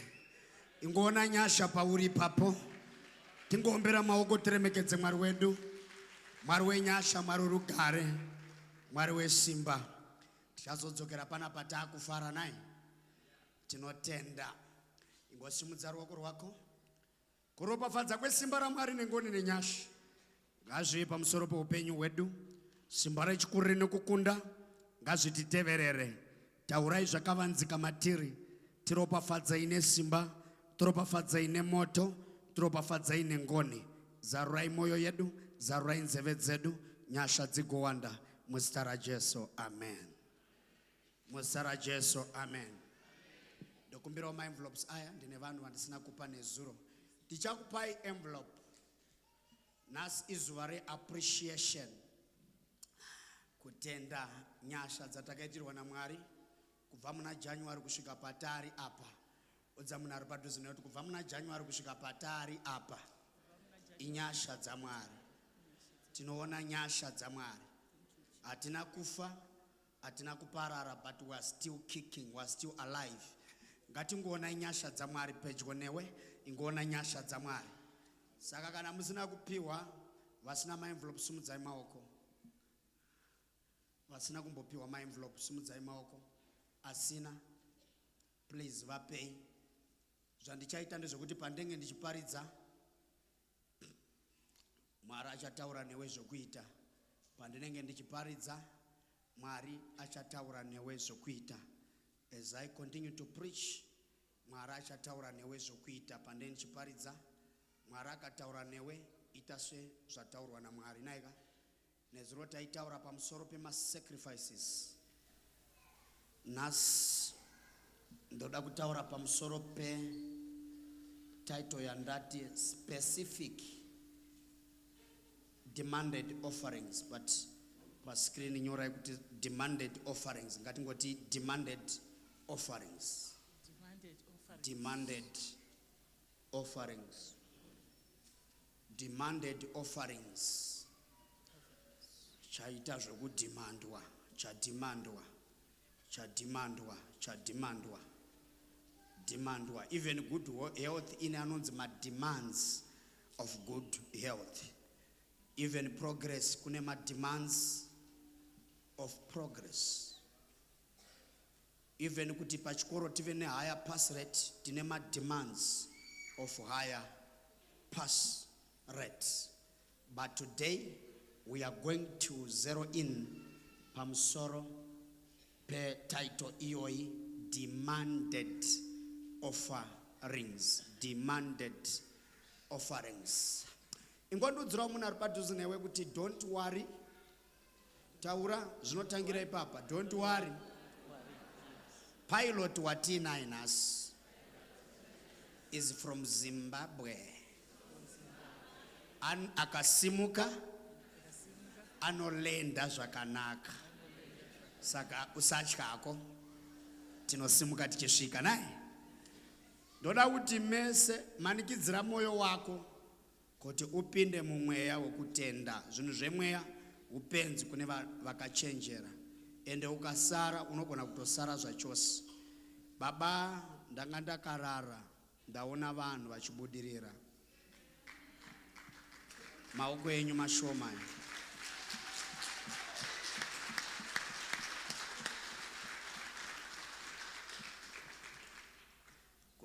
Ndiri kune imwe nzvimbo ndiri mufundisi ndaive netimu raiti kana usingagone kudaira amen usagare pamberi kana nepamashure pacho kana mumawings usingagone kudaira amen usagare gara amen kana kutsvaga kuseri kwechechi. Ukatoya kuchechi wotodaira amen, the promises of God are yes and amen. Saka ukasaita yes chita amen.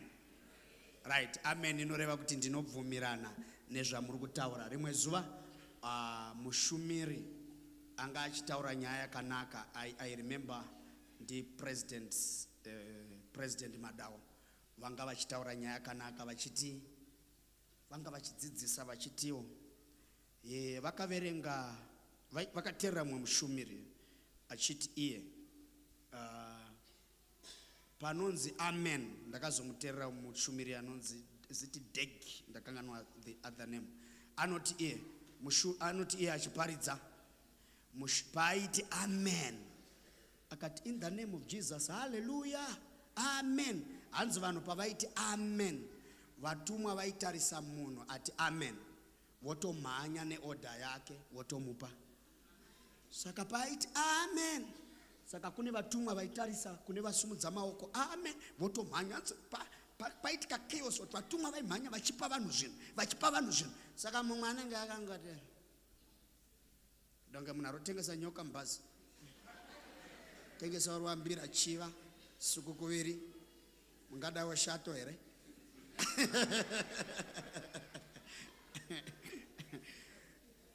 Amen.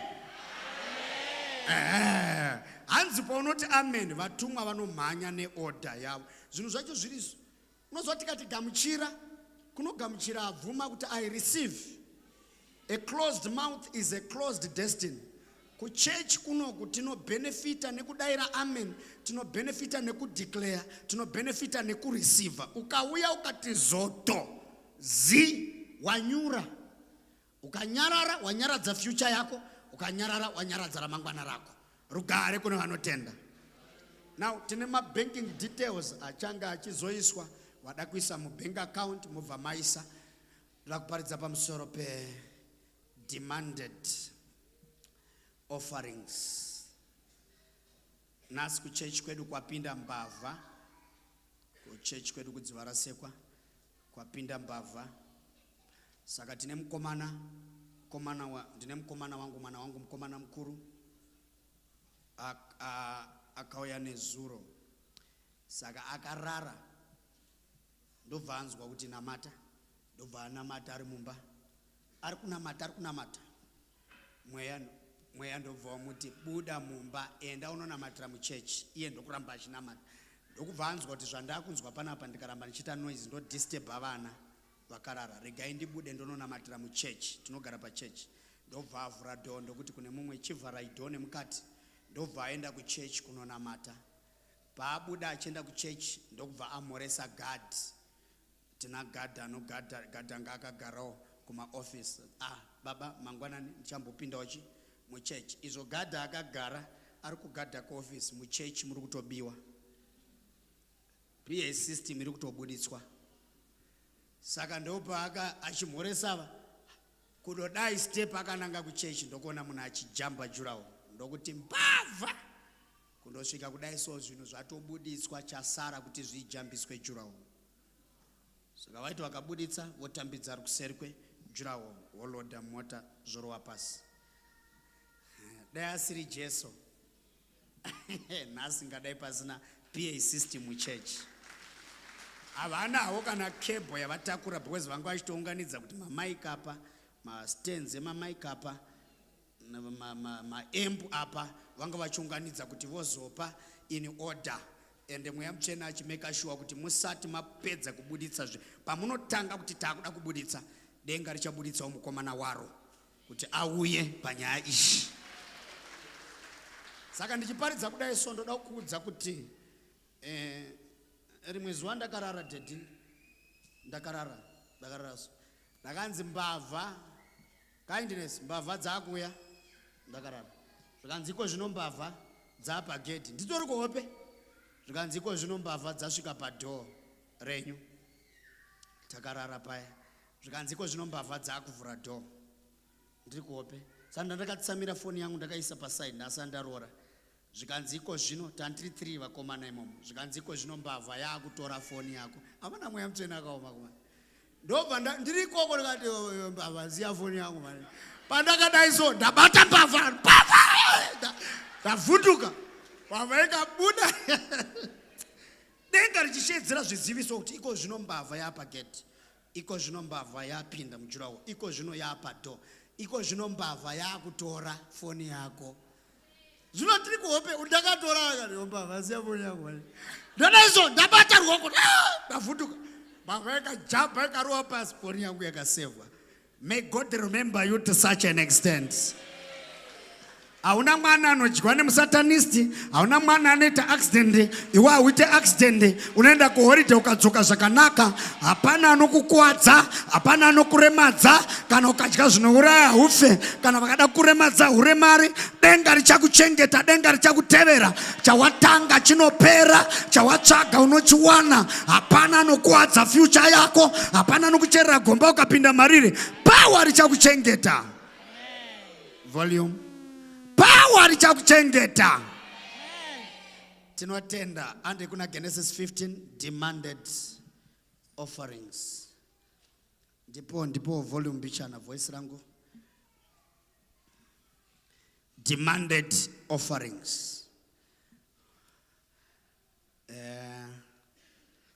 Ngetongoshanda na Genesis yo ichet. Chapter number 15. Ndorati munyatsoona tese tichienda, ndafara nhasi ndine mudzidzisi wangu overseer Nyeremuka, ndakakopa zvakawanda, saka ndakuzama kufamba ndichidaro. Handiri good munhu manje pakuteedzera zvinodzidziswa navakuru. Right. Andeipa verse number 1. Tereresai. Mwari akanaka zvandiri kunzwa nyamba andeitona. Tichaverenga. Shure kwaizvozvo shoko raJehovha rakasvika kuna Abrahamu muchiratidzo richiti, chokutanga muchiratidzo. Chekutanga ndechekuti shoko rakasvika kuna Abrahamu muchiratidzo. Titesere chechi. Shoko rakasvika kuna Abrahamu muchiratidzo. Kunonzi shoko rinouya muchiratidzo. Uine chiratidzo chako. but shoko robva rauya muchiratidzo.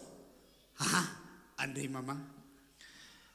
Richiti usatya Abraham. Ndiri nhoo yako, mubayiro wako mukuru chaizvo.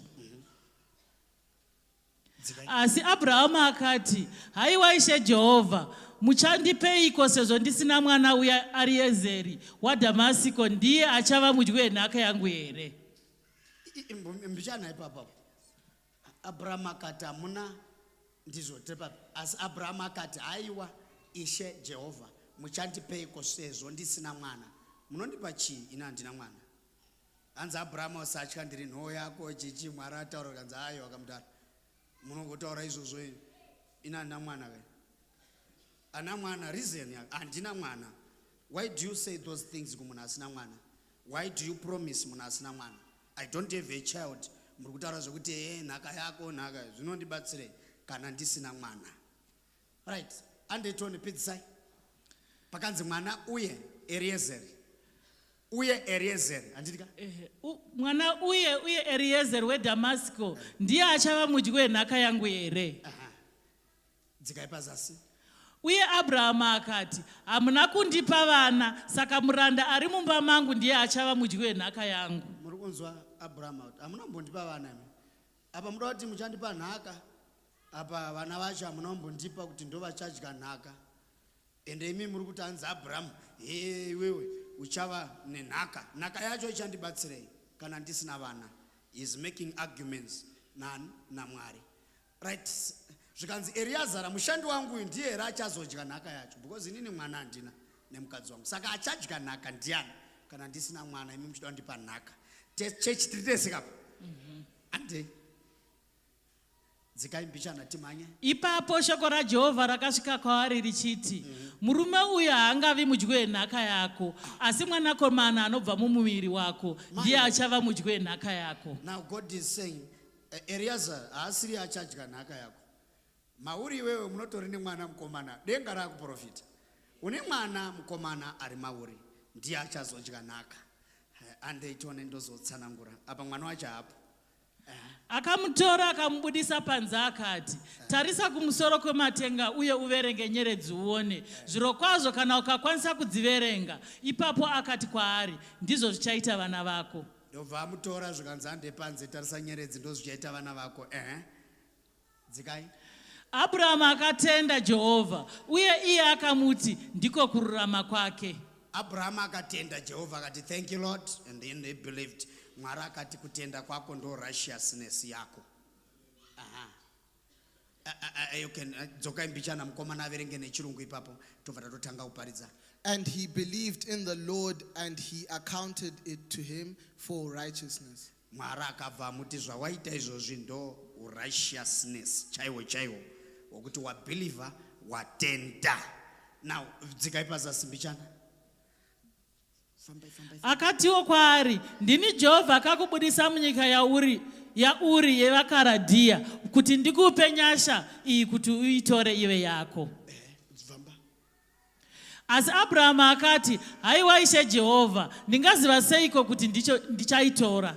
Abraham akutobvunzawo zvikanzi makati nyika iyi ndichaitora. Ndoda kuziva kuti nyika yacho ndichaitora sei. Chechi ngatitererei. Ndoda kuziva kuti nyika yacho ndichaitora sei. Tell me. Explain to me, extrapolate to me, extrapolate to me, expagorate to me. Nafanza prof. Right, ndichaitora sei. Saka Jehovha akati kwaari, ndivigire tsiru, mbudzi negondowe, chimwe nechimwe chazvo chine makore 3 pamwe chete, nenjiva uye nehangaiwa. Apa parema manje. Zvikanzi ndichaitora sei nyika yacho kuti ndive nemaresults ndoita sei.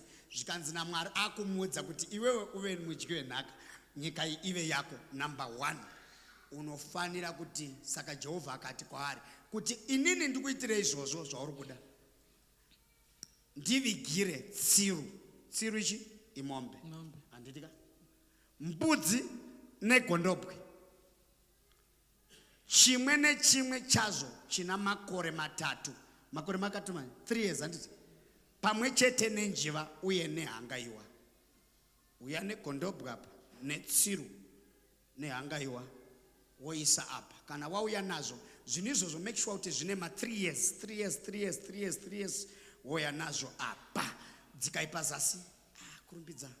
Abrahama akawisa zvose izvi kwaari, akazvigura napakati uye akaronga hafu dzacho dzakatarisana, asi shiri haana kudzipamura nepakati. Dzikai pazasi pacho. Ipapo shiri dzinodya nyama dzakaburukira panyama, asi Abrahama akadzidzinga. Baba munoziva kuti nhasi titori product yezvinhu izvi. Ande dzikai. Zuva parakanga rovira, Abrahama akabatwa nehope huru, uye rima guru rinotyisa rakauya pamusoro pake. Ipapo Jehovha akati kwaari, uzive zvirokwazvo kuti zvizvarwa zvako zvichava vatorwa munyika isati iri yavo, uye vachabatwa senhapwa, uye vachabatwa zvakaipa kwamakore 400. 400 years. Ndo pari kubva nyaya yekuenda kwevana vaIsraeri kuEgypt. Akutoratidzwa zvichazoitika mudzinza rake racho.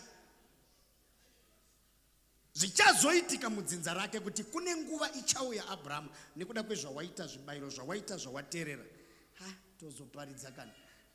Alright. Dzikai pazasi pacho mbichana tobva tamabva magara pasi. Ndichakusimudza uchiverenga. Asi ndicharanga rudzi rwevachashandira senhapwa, uye shure kwaizvozvo vachabuda vaine pfuma zhinji kwazvo. Shure kwaizvozvo vachazobuda vaine pfuma zhinji kwazvo. Kunyange zvakadaro, iwe uchaenda kumadzibaba ako nerugare, uye uchavigwa wakwegura kwazvo. Iwewe une time yauchazofa kunyange zvakadaro, asi iwewe uchaita nonzi live long. Uchakwegura udzamana ari padhuze noti ina handife zvekumhanya, handite izvozvozvo. Tisu vaya vanoti chemberei. Professor Masinire muchatiraramei. Mwari akabata face namama. Handizvere mama mune muina idea wenyu havana kwari kumboenda muchisesekadzana panyika ino. You will live long. Ndatotaura mese muri pana makagara pamberi nemakagara kumashure.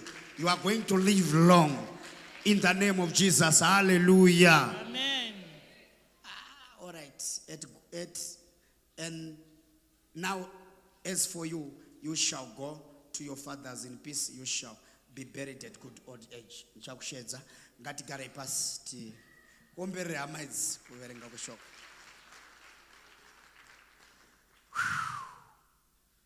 Right. Ndiri pamberi pababa Overseer Nyeremuka pamwechete na Reverend Chiriji ndokuremekedzai pamwechete na mama. Overseer ndokuremekedzai na mama pamwechete nemukadzi wamakandipa anondichengeta kumba. Right. Vana baba naana mai. Ndiri pano maybe for 40 minutes or 45. Ndoda kuti muteerere, ndoda kuticha. Zvinogoneka kuti upenyu huchinje.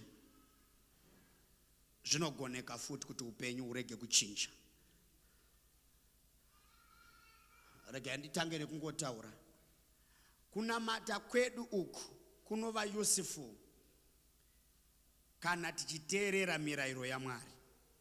Pakunamata uite zvaunoda, unoita zvinodiwa naMwari. Mwari watinonamata uyu ane zvaanoda. Kunonzi kunamata hakusi kuda kwako asi kuita kuda kwaMwari. Ndo paya pari kunzi naJesu kana makunamata namatai muchiti baba vedu vari kudenga, zita renyu ngarikudzwe.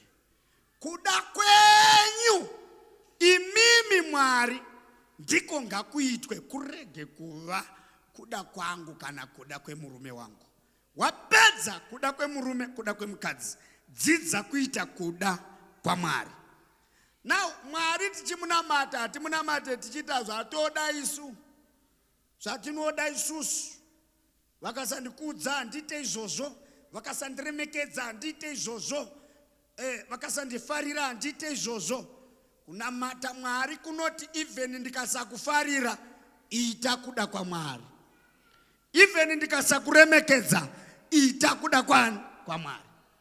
Panyika panapa hatigare nekusingaperi, asi panyika panapa tine zvinhu zvatinofana kuwana nenyaya yekuti tinonamata Mwari. bhaibheri rinoti tiri vadyi venhaka yababa vedu Abrahamu. Hatisi vadyi venhaka yaRazaro. Kunyangwe akamuka kuvakafa, handisi mwana wake. Handimbofi ndakaita mwana waRazaro. Tiri vana vadyi venhaka yababa vedu Abrahamu nekutenda. Rugare kune vanotenda. Tinonamata Mwari uyu bhaibheri rinoti do not appear before God empty-handed. Tinonamata Mwari uyu tichimunamata tichiita kuda kwake. Ane mademands aanoita kwatiri. Amana. Pane vakaendawo form 4 vakawanda. Takadzidza kuscience tichinzi factors necessary for photosynthesis. Kunzi photosynthesis haingoitiki, pane zvinhu zvinodiwa kuti photosynthesis iitike. Tikazodzidziswa kuti factors necessary for germination or conditions necessary for germination. Kuti germination haingoitiki, kune zvinhu zvinodiwa kuti seed igerminate. Hello? Kuna Mwari futi tichimunamata, kuda kwa Mwari zvinhu zvinoda kuitwa naMwari matiri zvinogona kunge zviri conditional. Kana zvinhu izvozvo, Mwari tibatsire, zviri conditional, ukanamata usingazadzise maconditions acho, chinhu ichocho hachiitiki. For example, reka ndingotaura ndiri panapa, foni yako uri padhuze nebooster kuZimbabwe, uri paiconnect booster, as long usina airtime, foni yako iri Apple yakazara airtime 5 bars, uri pazasi pebooster, aufone. Ukada kufona uchite nditori padhuze ene hama yangu inoshanda kuiconnect, managing director wacho antori mukoma wangu, mukoma wako but hauna kujusa. Ukaita nharo dzokufona inobva yati you have sufficient balance. Tu. Ukaramba uchita nharo inogona kukudza wakafona nokuti the number you have dialed is not available. Please try again later. Later yacho inogona kureva kuti kana next year it's also later. Ukaita nharo futi inogona ngoti sorry. Ndikutsvaka munhu anoti Mwari ngaandibatsire iko zvinozvi. Unofona maringe ne-airtime yawaloda mufoni. Nedata rawa tiri paFacebook tiri kunamata Mwari, tiri online right now. But izvozvi data rikapera mudara, data rikatopera izvozvi, hariremekedze kuti iservice yaMwari. Zvotokata. Hello? Ndati data magetsi akatopera izvozvi. Izvozvi kana makajusa magetsi mashoma akatopera, hazviremekedzi kuti kwai muri pakati peservice vatashu vakudeclare. Zvotodzima zvese. Makaisa magetsi mashoma Mwari aripo. Church. Saka Mwari akadhimanda chipostori chedu pachiri kufira nemadhara akudhara. Vaiti vakanamata Mwari akataura, voita kutaura kwaMwari. But isu tinoti Mwari akataura tinorizina. Visai zvegumi. Tidzinge udyi. Malachi 3 verse number 10. Munhu abvise. Apedza ada kunamatirwa udyi. Munhu arohwa neudyi nenyaya yekusabvisa chegumi. Mukamunamatira zvibvisi udyi nokuti this is disobedience. Ari kumanifestation ye-disobedience. Hello? Ukasabvisa zvegumi ukatambira mari yako, mai vako warwara, yabuda, iwe warwara, uda kuoparetwa, unoshedza mhepo dzakawanda nedzimwe dzawakatuka kudhara muchechi dzinokuteera kuti tazoona kusateerera kwako iwe, tinodhila nevasingateerere. Pausingateerere pega pega unovhura door redemonic operation pamusoro paupenyu hwako. Hello? Now, baba munhu asingabvise chegumi haakomborereki. Unogona kuona ngori kufamba zvako, but level rauri waifanira kunge 10 times much better. Visai ndigovhura madhozi ekudenga, ndigokupai makomborero, mawindo ekudenga, ndikupei makomborero epamunoshaya pekuisa, makomborero emota dzamunoshaya pekupaka, mari yamunoshaya pekuisa. chinonetsa ndechekuti munobiridzira kana muchibvisa chegumi. Ipapa unenge uine maticha ako 3 sekudz. Mumwe ticha anoticha Shona, vese vachiticha Shona, vese vari pasame school. Mumwe anobvisa $20 chegumi, mumwe anobvisa 10. Same school, same government. Vakapedza vese chikoro. Now, chiri kuitika apa ndechekuti hausi kutendeka. Mwari anotarisa moyo wakatendeka. Nhasi ndozwa kuti ana mameni akawanda. Haleluya. Mumwe anoti inini ndobvisa, ndombomira ndoregedza. Pauri kuregedza kune zvakawanda futi zvanga zvakabatwa newakaipa zvicharegedzwa zvichiuya kwauri. Bhaibheri rinotaura pachena kuti kana ukatendeka ukava obedient uchadya zvenyika zvakakora. Hembove panapa title iyoyi, theme iyoyi, muchadya zvakakora zvenyika kana muchiteerera Jehovha mirayiro yake. Muchadya zvakakora. Mwari anoti, for I know the plans that I have for you, the plans for you to prosper and not to harm you. Ladies and gentlemen, loyalty inotangira pakuremekedza Mwari musiki, yozoteera pakuremekedza vatungamiriri nekuvagamuchira. Haugoni kuremekedza kana kusubmita kuna pastor iwe watadza kusubmita kuna Mwari chaiye. Ukaona usingagone kusubmita kuna Mwari, unogona kuva rebellious, unogona kumukira mutungamiriri. Kana uchigona kusubmita kuna Mwari, unogona kuzosubmita kuvatungamiriri vako. Bhaibheri rinotaura pachena kuti naizvozvo awana mukadzi awana chinhu chakanaka, robva razotaura kuti naizvozvo vakadzi zviisei pasi pevarume venyu. Whether murume wako ane nharo, pasi penharo idzodzo. Whether murume wako ane dzungu, pasi pedzungu iroro muchibatsirana. Whether murume wako anoonererwa, achipedza kuonererwa, pasi pemunhu anoonererwa. Unofanira kuzviisa pasi pemurume wako nokuti shoko ndo zvarinoreva. Nekudaro tofanira kuzviisa pasi pemirayiro yaMwari. Ndidairewo ameni. Right. Sei maKristu mazhinji achitambura nai baba? We have many Christians who suffer. They pray too much. In fact, we have many prayer warriors who suffer. Ukatarisa so, kana kwedu kuchechi zviriyo, kana kuprovince, kana kunational. Kune vanhu baba so kuti ukamupa maiki kuti adonze prayer so munonyatsonzwa kuti tine simbi yebasa. Asi mukamuteera kumba kwake so mukasvika, unoona chine TV ine pamuwiri yedze kudhara dzine nhumbu dze black and white dze. Ukamutarisa kana DS hana, unozwa ukati una basa nezvakawanda, uchapedzera usina basa newe wacho nekugeza, uchapedzera usingageze because una basa nezvakawanda. Udza munhu ari padhuze kuti ive ine basa nezvakawanda. Mutaurire kuti ive ine basa. Nhasi hazvina amene yakawanda, muudze kuti ive ine basa nezvakawanda. Idai mari yakawanda, idai pfuma yakawanda, mweya futi mudei yakawanda, kuprofita kudei kwakawanda. Many Christians suffer. Not only Christians, men, even pastors. You suffer being a pastor uchishupika so. Wapedza kunamatira vanhu munhu achitoita mwana achiwana basa kuuniversity but wadzokera kumba iwewe chai zvikwanisiro hauna. Unochema ugochema Mwari ndipei botara. Zvinhu zvauri kuda zviri conditional. Salvation is for free, but prosperity is a covenant. Unless you do this, this will not happen. Ukaenda kumunda wako ukaswera uchinamata abrakato brakato brakato brakato brakato.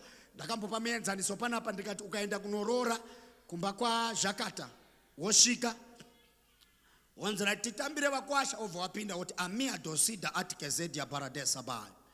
Woti right rusambo woti badus. Vanoti mai we uyai mutore mukomana wenyu pastor Jiriji. Ibenzi remunhu unonzi benzi nemweya wako.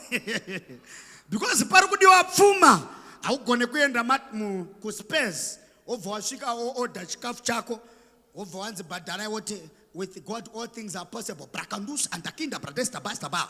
Jepede combos. Hapana nyama inouya.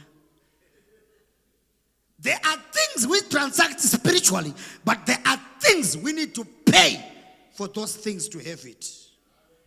izvozvi baba vako dai vakashaya fees mari yekuroora, amai vako ingadai vasina kuroorwa, kunyange vaida baba vako, ende iwewe ingadai usipo, uri product yeshagi.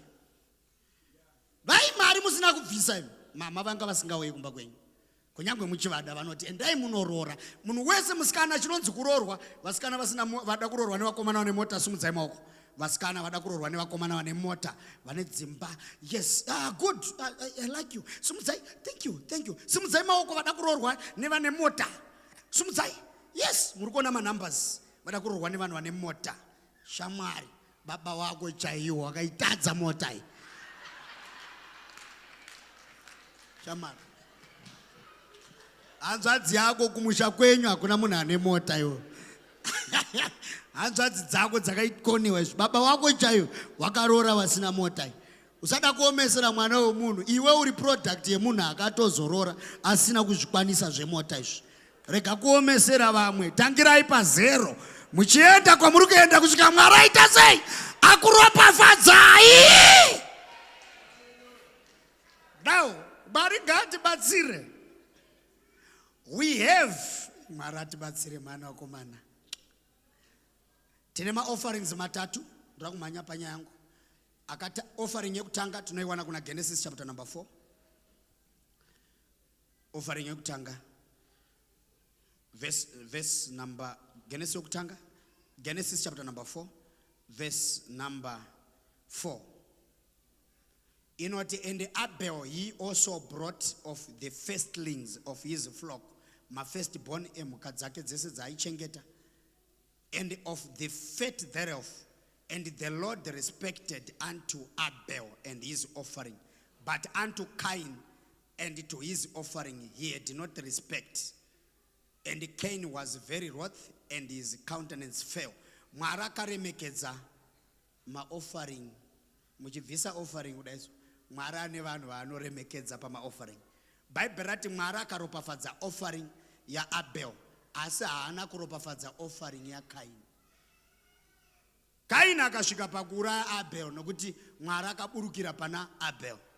Mwana waamai wako hapana munhu asina musha usina ngozi. Tese takabva kuna Adamu naEva. Our brothers killed one another. Our brother Cain killed Abel. Ndokwatiri kubva neropa iri. Amuurayira nyaya yekuti Mwari akugamuchira because iwe unoita mafanizi kana papa nyaya yekupa. Second offering tunoiona pana Genesis chapter number 8. Verse number 20. And Noah builded an altar unto the Lord, and he took of every clean beast and of every clean fowl, and offered burnt offerings on the altar. And the Lord smelled the sweet savor. And the Lord said unto his heart, I will not again curse the ground anymore for men's sake, for the imagination of men's heart is evil from his youth. Neither will I again smite anymore every living thing as I have done. 22 that while the earth remaineth, there is seed time and harvest, and cold and heat and summer and winter, and day and night shall not cease. Noah aburuka abva mungarava mweya mvura yanaya asevwa naMwari achibuda mungarava chaakatanga kuita achibuda mudambudziko wakasacrifice kuna Mwari. Paakasacrifice kuna Mwari, munhu wiwe zvibayiro zvaakapa kuna Mwari wakasvika kuna Jehovha. Mwari ndokubva ati iye, amana zvinhu zvandikupiwa panapa, Mwari ndokubva ati iye, kubva nhasi handichaparadza nyika nemvura nekuda kwesacrifice yawaita Noah.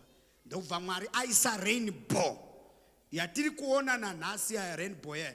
It was because of Noah akaisa sacrifice yake. Mwari akati kubva nhasi handichaparadza nyika nemvura nekuda kwezvawaita izvi. Bible rinovhara kuti verse number 2, nokuda kwezvawaita izvi, seed time and harvest, winter and summer, cold and winter shall not cease. Kuti izvozvi as long zuva richibuda richinyura, kudyara nekukohwa hazvisi kuzombomira. Mulife yako usamire kudyara. Paunomira kudyara unomira kukohwa. Ndine vanhu here panapa? Paunomira kudyara unomira kukohwa. Rate yekudyara kwako ndo rate yekukohwa kwako. Quantity yezvawadyara ndo iri direct proportional to the harvest. Now, ndoda kuti ndimhanye. This is our third offering.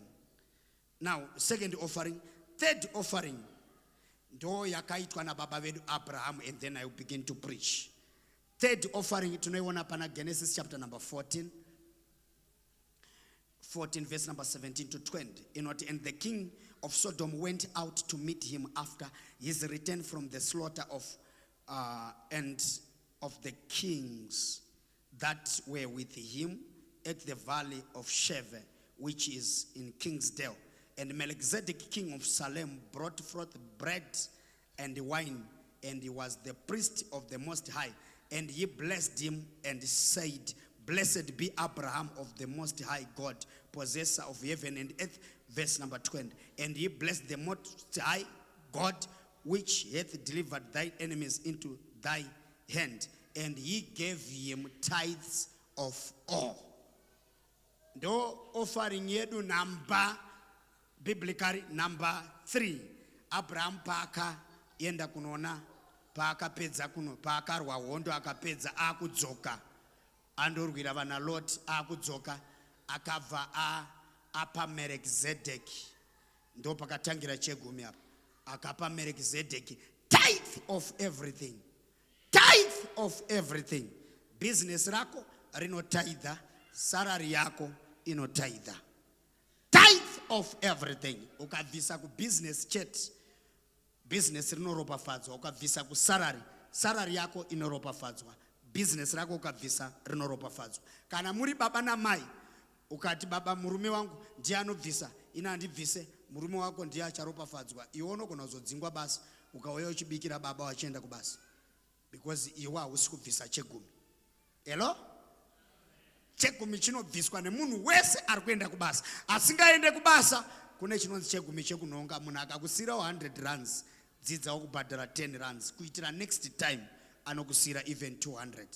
Ukapiwa mari nemunhu, dzidza kubvisa chegumi. Rugare kune vanotenda. Right, chinditenderai tiende pedu apa. Pataverenga Genesis chapter number 15. Now, ndakutsanangura. Mai manje nenda pedza tobva tatopinda muzvinhu. Abraham baba vedu isusu vekutenda. Haana mwana, apromiswa mwana. Dedi tine vanhu vakawanda vane hope dzakanaka, but nanhasi hasadza manifesta. Tine vanhu vakawanda vakatorota vachishanda mabasa nemusoro nanhasi. Vamwe venyu munotorota muine dzimba, ma 7 roomed, ma 14 roomed, but nanhasi vamwe munorota muri kuGermany, nanhasi hamusati maenda. Munofana kuzwa there is a gap between a dreamer and a manifestation. Now, unogona kuita mbiri yekurota zvakanaka, even kana kuZimbabwe unogona kurota uchigara kuna 7th, iwe uriwo uchitonga nyika, hope dzinokuitisa zvese zvese. Uchitotonga masoja achikuterota, ayu, tu, wachiterera. Asi muka mangwana right, maringe nehope dzandarota, udzai mukuru abude ndipinde, ndarota ndikutonga nyika inoyi. Unorohwa usati watombosvika pageti. Unogona kurota uchibhururuka, but makuseni unyatsonota hauna kana bapiro kana 1.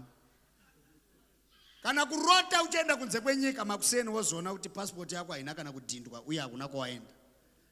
Asi unogona kurota uchirohwa nemuroyi ukamuka wakatozvimba gumbo racho. Amen. Now, panapa Abraham audzwa kuti uchava nemwana. Zvikanzi naiye ndichazova ndikaita pfuma yamandiudza iyi, ndichaidya sei ndisina mwana? Mwari ndopati uchava nemwana. Udza munhu ari pazino zvawinazvo uchava nazvo. Maiwe zvangu. Aish, ndopandinoda. Inini Mwari akandiprofita, munhu akandiprofita kuti Tashu, gore rinouya, uchabudirira, uchazodai, uchatenga munda, uchazodai. Ndinobvunza kuti chiprofita ichine maconditions here kuti ndizive manifestation, kuitira kuti ndiite zvinodiwa muchiprofita. So that andingoprofitwa ndoti amen ndorowa pasi. Chinhu ichi hachina here zvinhu zvachinoda chamandiudza ichi. Murangarire kakune musikana uya akasvika patsime achida kuti ada kurorwa, ndiRebeka asvika patsime. Eliaza akadarika naipapo akati, Mwari ndiri panapa patsime. Ndine maconditions andichaisa ekuti munhu anouya akazadzisa munhu iye ngaarorwe. Chekutanga ndikamukumbira mvura ngaandipe. Chechitu ngaabatwe nemweya, ipapo ndo panorema manje. ngaabatwe nemweya wokumwisa mangamera. Kana apedza kumanwisa, sure, ndokuproposa nemarriage. Munhu yeye tinorora. Bible rinoti zvino achangopedza kutaura, Rebecca ndobva asvika, ndobva akumbirwa mvura, ndobva amupa, ndobva achinwa zvikanzi kana mapedza kunwa nditenderei ndinwise mangamera enyu. Zviri conditional. Apa mangamera acho 10. Apa one inonwa 200 liters. Apa uda kurorwa. Ende Jesu ndoko achabva nako ikoko. Iwe uda kuti zvinhu zvingoitika.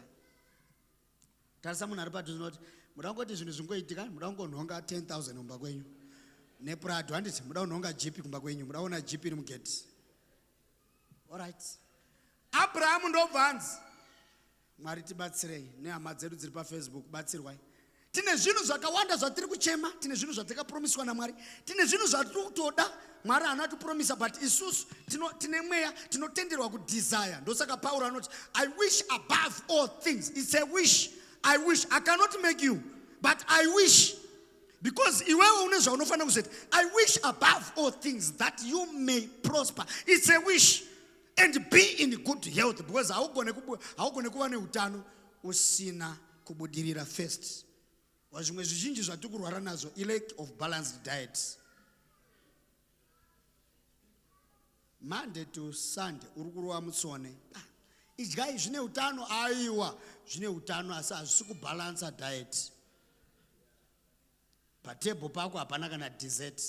Tarisai kuno. Ukaona uri murume uchiri kupakurirwa nyama, muchiri munhu amunamatirai Jehovha akusunungurei.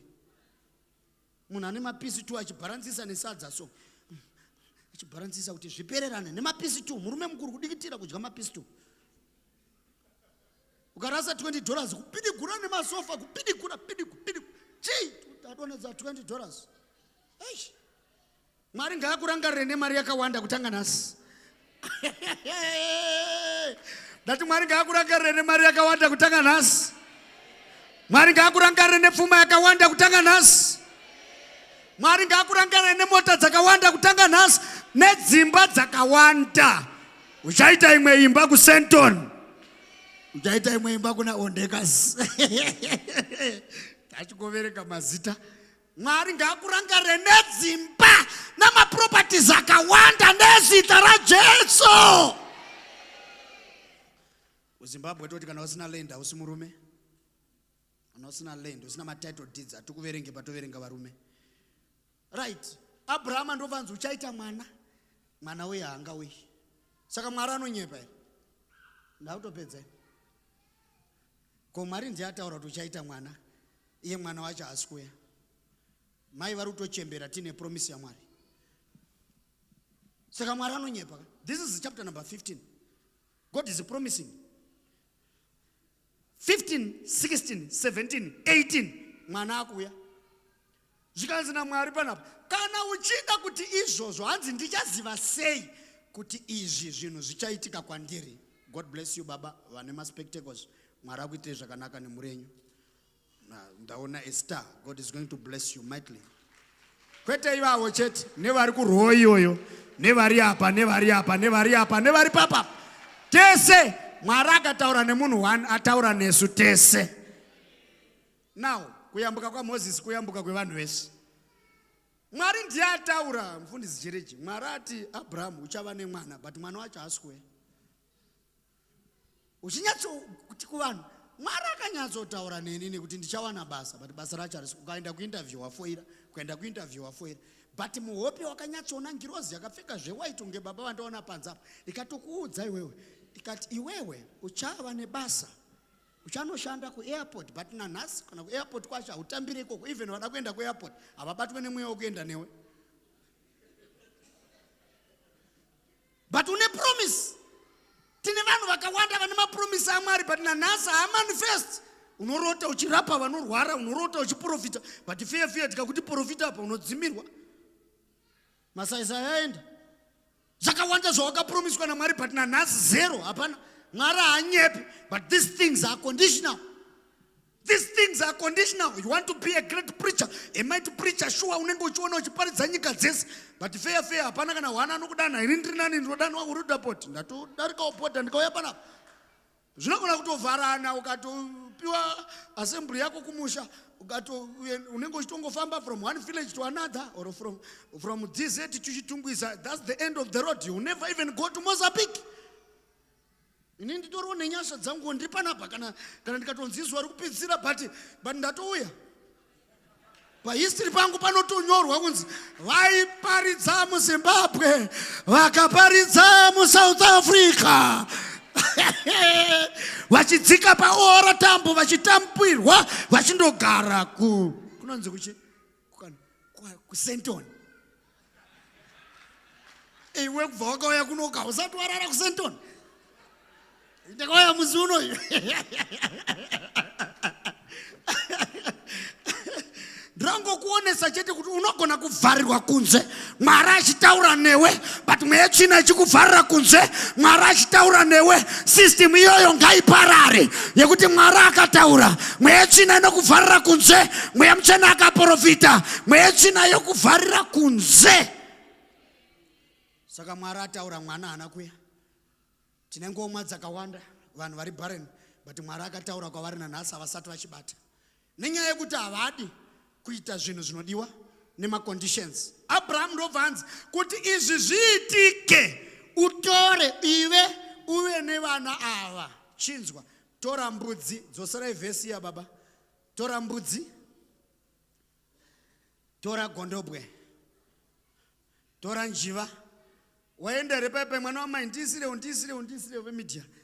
Pa chapter number 15 enda ipa pari kunzi tora ndiunzire mbudzi ndiunzire gondobwe. Kana wazosvika tesvika ipapo Mwari akati chinditorerawo mbudzi, tora gondobwero, tora hangaiwa zvine makore 3 uye nazvo.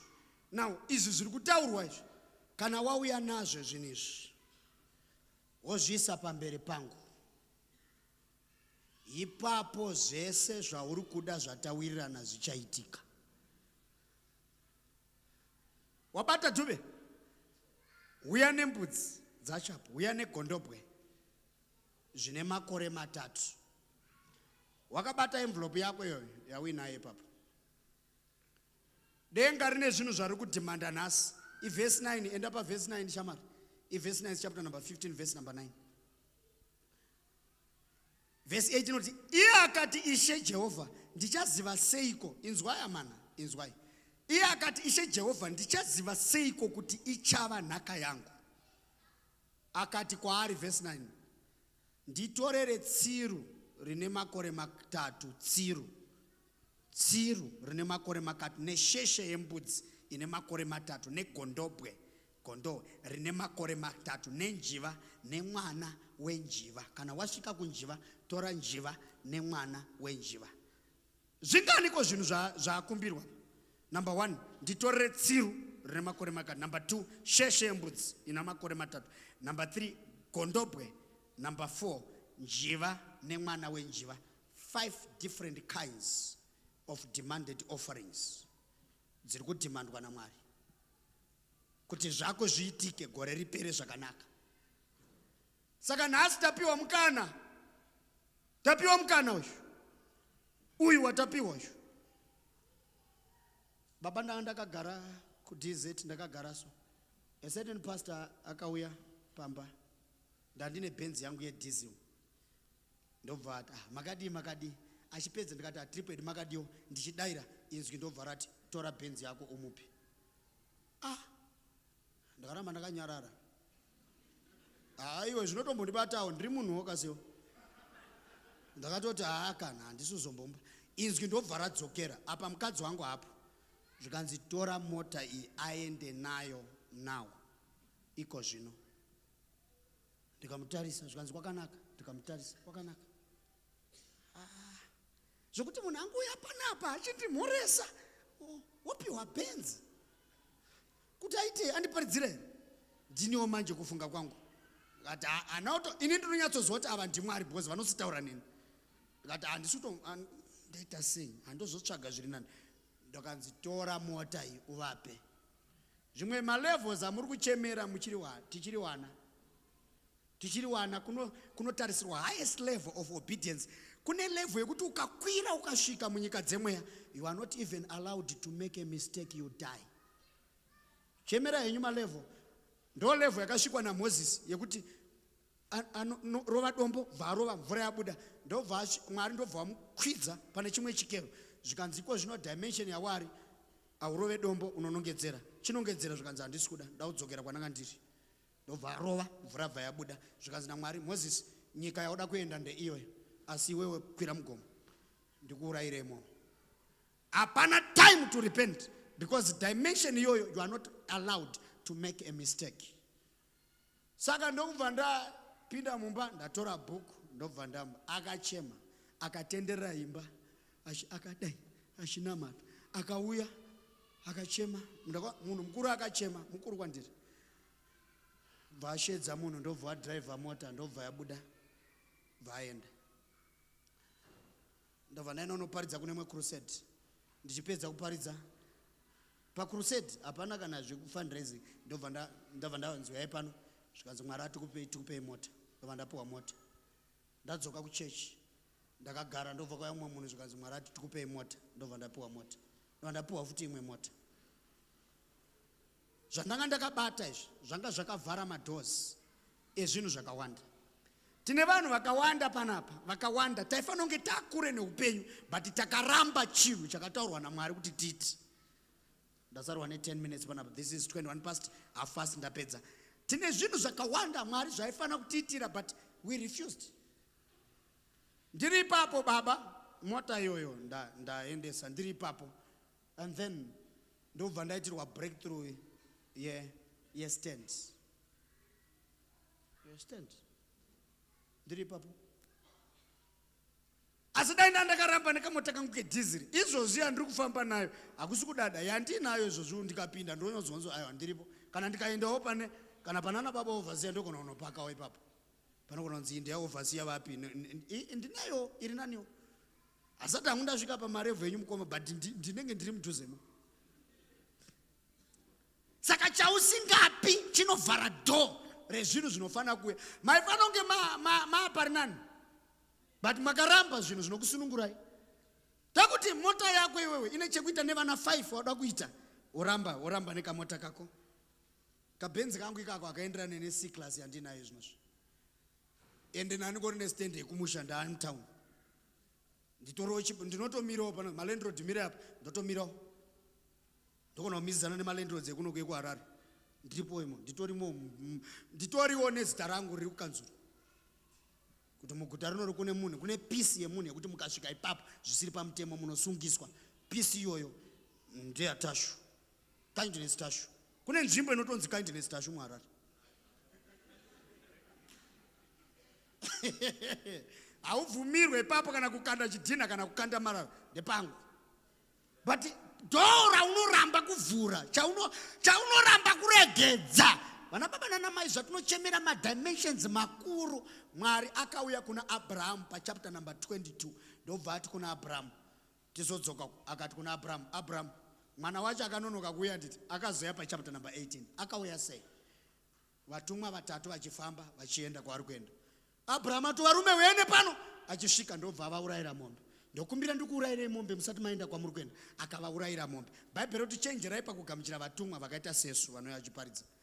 Vazhinji vakagara nevatumwa pamunogamuchira vaeni, vamwe vakagara nevatumwa vakasazviziva vakati hama dzedu idzi. Saka Abraham anoti uyende pano, ndobva vaurayira mombe. Vapedza kudya zvinhu zvakataurwa pachapter number 18.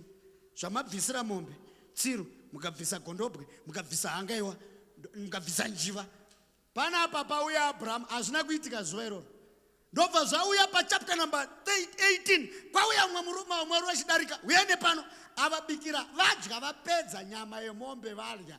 Ndopa vakabvunza kuti Sara mukadzi wako ari kupi? Zvikanzi ari mutende, zvikanzi gore rinouya. Havabvunza kuti mune mwana here, bhozi kwavanoshanda ndokunoitwa zvevana vacho.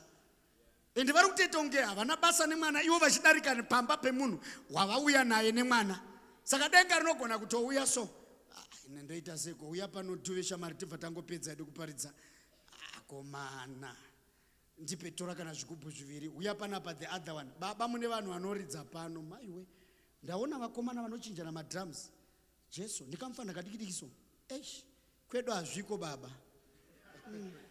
Ndaona vamwe amai vachiridza keyboard, amai baba vanga vachirova kuseri nekuseri. Jesu kwedu hazviko, kwedu hazviko. Right, uyo anenge achichemera uya panapa, tondi ndiwe enda apa, tomboti ndiwe uyo uya uku. Right, uyu ari kuchemera izvi, vana nemabasa nemari yakawanda, ndo zvaari kuchemera. Zvinhu zvacho ndo zvapiwa. Inini ndini handingakuite Mwari kai padrama iri. Indini ndingatoita Mwari. Inini ndini Mwari. Handipe zvinhu zvakanaka kuvanhu, ini ndiripo. Ndakupusa kusvika ipapo. Ini ndini Mwari. Uyu ari kukumbira inini, kumbira inini nhasi.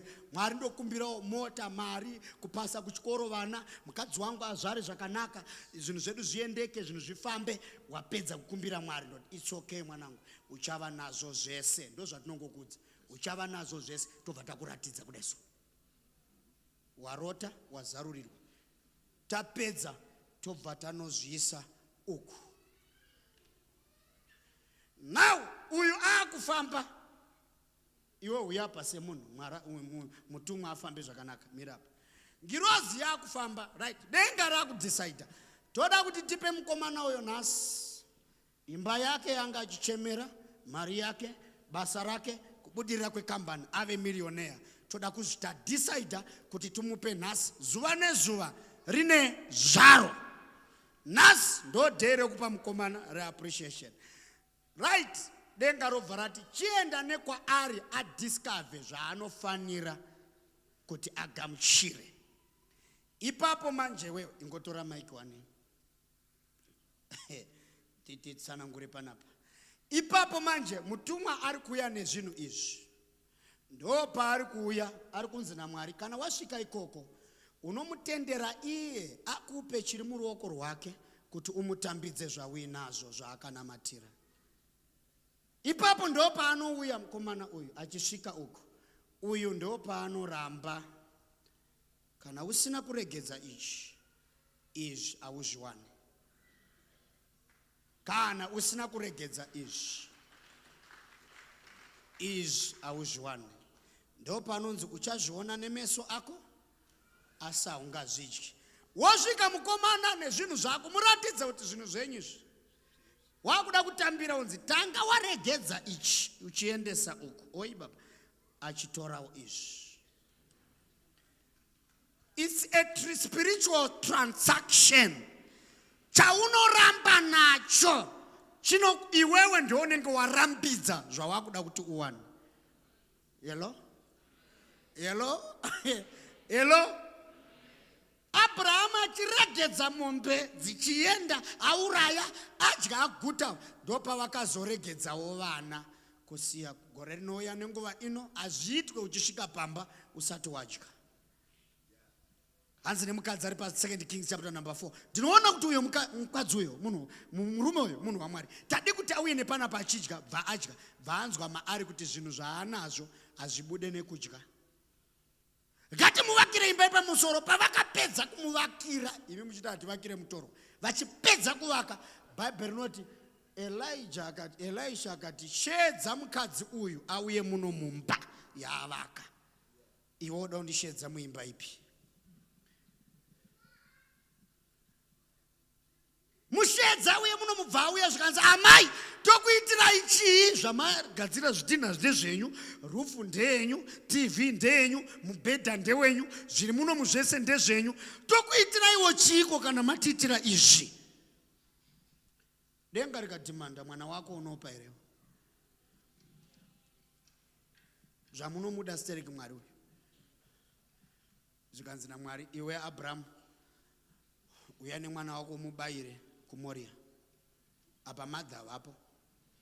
Apa uchitarisa mukadzi wokuti akadhonza asina mwana bva azoita mwana iye, uda kutaura kuti kwai uda kumuchekeresa mwana iye. Iwe akatarisa adzimai wake, so akatarisa mwana akaona kuti nyaya iyi inotoda kuzoudza madha tabva kunochekeresa. Ndobva atora mwana chinyararire. Bhaibheri inoti akatora mwana akaenda naye. Mwana wacho haana kuudzwa. Mwana wacho akatoti baba takwira mugomo. Zvikanzi vafana varanda sarai pasi. Huni tinadzo. zvimwe zvese mechisi tinawo. Ko gwayana rechibayiro nderipi rinogona kuzodiwa naMwari mugomo zvikanzi Isha chapa asi moyo maka achiti ndiwe. Vasvika mugomo nemwana kuunganidza huni, mfana achibatsira kuunganidza huni dzina kumupisa. Aunganidza vatodai zvikanzi right uya pano andomuita sei panapa. Ndobva ngomuti ndari bva mutsikirira mutsipa kusunga makumbo kusumudza mwana nekutiisa mwana kusumudza vanhu. Kanzi Abraham stop it. Cheuka kumashure ndokuona gondobwe rakatunga nyanga. Enda urione usati waratidza kuti unozviita kumwana wako. Izvozvi makamirira, thank you kune vaombera maoko. Makamirira kuti Mwari azviratidze. Mwari haazviratidze usina chawaita. Kana makuda kuti mubudirire gore rinouya, haubudirire kudarika level remasacrifice ako aunoita. Haubudirire kudarika level remasacrifice ako. Kusvika wagona chinonzi sacrifice kubvisa chinhu chinokurwadza. Kusara uchirwadziwa, ingava motokari uchirwadziwa. Inini ndakanzi nevamwe vafundisi. Mumwe mufundisi akanditora pasaidi zvakanzi kwako kuwana herewo. Wapa mombe overseer, wapa futi mombe mukuru. Chiko, tipewo mombe idzi. Ndikati ndinokupa ndoyemura chipa uri because haufani kudyara mumunhu asina chaunoda maari. The higher blesses the lower, and the lower gives to the higher. Akandita ndakazomuti hande unoona munda wandanawo nemombe dzandakazowana pane zvandakaita zvezvo. Zvakanzi toda kutozvidzidzawo. Hazisi pakutaura, unogona kuita mbiri yekutaura but usina mbiri yekuita. Ndoti Mwari atirangarire panapa. Tine zvakawanda shamwari zvoda kuitirwa naMwari gore iri risati rapera, but conditional. Zvizhinji zvamuri kuchemera imimi. Kana loan yekubank iri conditional kuti uya mune matitle deeds munei kuti muqualify kuwana loan iyi. Haizongoti vanokumbira vanopiwa iko zvinodakamira panapa airport yatove yangu. Ndakuenda kuairport visa indege nda kurima ipapa.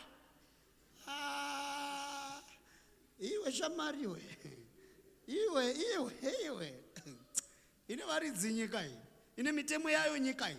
Denga rine varidzi, rine mirayiro yaro. Chaunoramba kuita kuna Mwari chinokukostira. Rimwe zuva ndakanzi naMwari bvisa bhachi rako upe munhu. Ndobva ndaramba. Munhu yeye ndobva ndazomuudza mai pane wopedza nandakurota dzisina kunaka mai. Ndikati Mwari ndikupe bhachi pandichambopedza shungu mbichana. Zvino ndakamira rimwe zuva ndichibuda mumba ndobva rahakwa bhachi re black leather jacket bvanze ndakarwadziwa. Ndichipedza kurwadziwa ndobva ndafonerwa nemukadzi wazvo kanzi baba zvakaoma, baba varwara, the next day baba vafa, vakafa nsina kuwapa. Parufu rwacho akasimuka akati ndiri kuchema hangu murume wangu asi dzimwe nguva mukoma Tashi zvamakaramba nazvo pamwe ndozvairaramisa murume wangu. Zvichidadai makamupa bhachi roro aigona kurarama pamhepo dzakamutevera, but makaramba nebhachi renyu. Kuti nditi ndichasara ndichipa amai ava vanhu vanoti ndakuda kutora mukadzi wemufi. Zvakutorema futi. Ndagara nebhachi rere zvino hazvinazombondifambira zvakanaka kwenguva yakatirebei. But Mwari akazondinzwira nyasha. Pakazoya umwe wafundisi achiparidza pachechi, ndakatora hembe dzangu dzese dzandave nadzo dzese ndikadzirongedza ndikaisa mupaper bag because bag ndakandisina, ndikaenda nadzo ndikati mufundisi wangaura matengo ndikati father ndikukumbira kuti hembe dzangu ndipe mastudents aya. Apa havakwani nichangu kungopa zvokuti zvafamba seya ndopandakavapa. Ndadzokera kuchikoro baba every month ndapinda mutown muCopacabana. Mumwe mukadzi akati ndichiedza sutu zvikanzi munoikwana, are you a pastor? Ndikati yes. Zvikanzi isi toda zvokukomborerwa, isi takadziswa zvokukomborerwa. Every month tora iyoyo torai, every month munoya muchitora kusvika gore rapera. Mwedzi waito ndinonokera kupera kuti ndiende kuni kushopiko. Ndakaita mbiri yekuchena pacollege, mwedzi wapera ndoenda ndopiwa sutu yangu ndoedza. Vakahodha ndotora 1 ende masales avo achifamba. Vakati kana takangosvika 12 months zvapera, ininiwo 12 months 12 masutu angu. Hapana anoziva ndedzekupiwa idzi. Kana yandakapfeka ino yekupiwa. Ndoda kukuudza mwana wamai kuti zvatinoramba kuita zvinotirambidza zvinhu zvinoda kuzoitwa naMwari. Taifanira kunge takura, even you mandevhu waifanira kunge wakure neupenyu. waifanira kunge wapa rinani. Ndakuda vakomana vanoita mari dzavo, vasikana vanoita mari dzavo, vana baba vanoita mari dzavo, vana mai vanoita mari dzavo, vana baba vachiita mari dzavo, mumwe nemumwe aine namata uine tunhu twako, urege kushainirwa navanhu. Breakthrough yako iri mumaoko ako. Chaucharegedza nhasi, tinenge takatarisana ne4 months yekuitika kwezvinhu izvi. Zvauchasacrifice nhasi, demand yaiswa naMwari pauri kuti uite. Gara yenyu pasi vakomana, mungazoita kunge muri mabodyguard angu. Garai pasi. Come and take these things. Zvawarayirwa naMwari kuti uite nhasi. Because baba, hatisi kuda kunamatira marombe odonha omuka riri rombe. Takunamatira takupa nyasha. Izvi ndo zvinovhura madhosi. Izvi ibaba naba father pandiri izvozvo izvi. Mota gore rakapera ndofunga ndapa 5. Last year ndaka sacrifice mota 5 cars last year. 5. Amaya vachiona soti dzaenda. Yaenda. Vakanaka vanonzwa Mwari. Ototi mota yamaendesa ndakatonzi mutoendesa mama tononoka. Ipapo unenge uchinamata uchitoti handizivi kuti Mwari anogona kudhimanda chii izvozvo. I don't know, but izvozvo ndo zvinovhura madhosi. Mwakanditi umwe munhu akandiwanzira akanditi ndipo chikokiso. Sei uchikokwa stereki. Apo wakokwa next week uri apo unogara wakazara wakokwa. Chikokiso chiko. Chikokiso. But kuti azive kuti dzimwe nguva kwatinoenda tichiparidza kuti tapedza, tinotosiya tatodyara, dzimwe nguva tasiya tatenga zvidhina, dzimwe nguva tatoti pane chirikadzi yandaratidzwa nemwana akadzingwa chikoro. I want to pay fees. Pastor ndokumbirawo ndisiye mari yefees yemwana yeye. Izvozvo zvovhura dho. But chinonetsa ndechoti munhu anenge achingonamata, ndirangarei Mwari, ndirangarei. Mira pazuva ipapo richanyura. Ndirangarei, uchaita mbiri yekuita noise, chabuda hapana. Kana pane chinhu chinorwadza, kunamata uchishupika, uchinamata rafu, uchiremekedzwa nevanhu kuti une ndimi, but chaunacho hapana. Vanhu havadye ndimi chamari. Ndimi haufuge ndimi muna Juni. Haudye ndimi.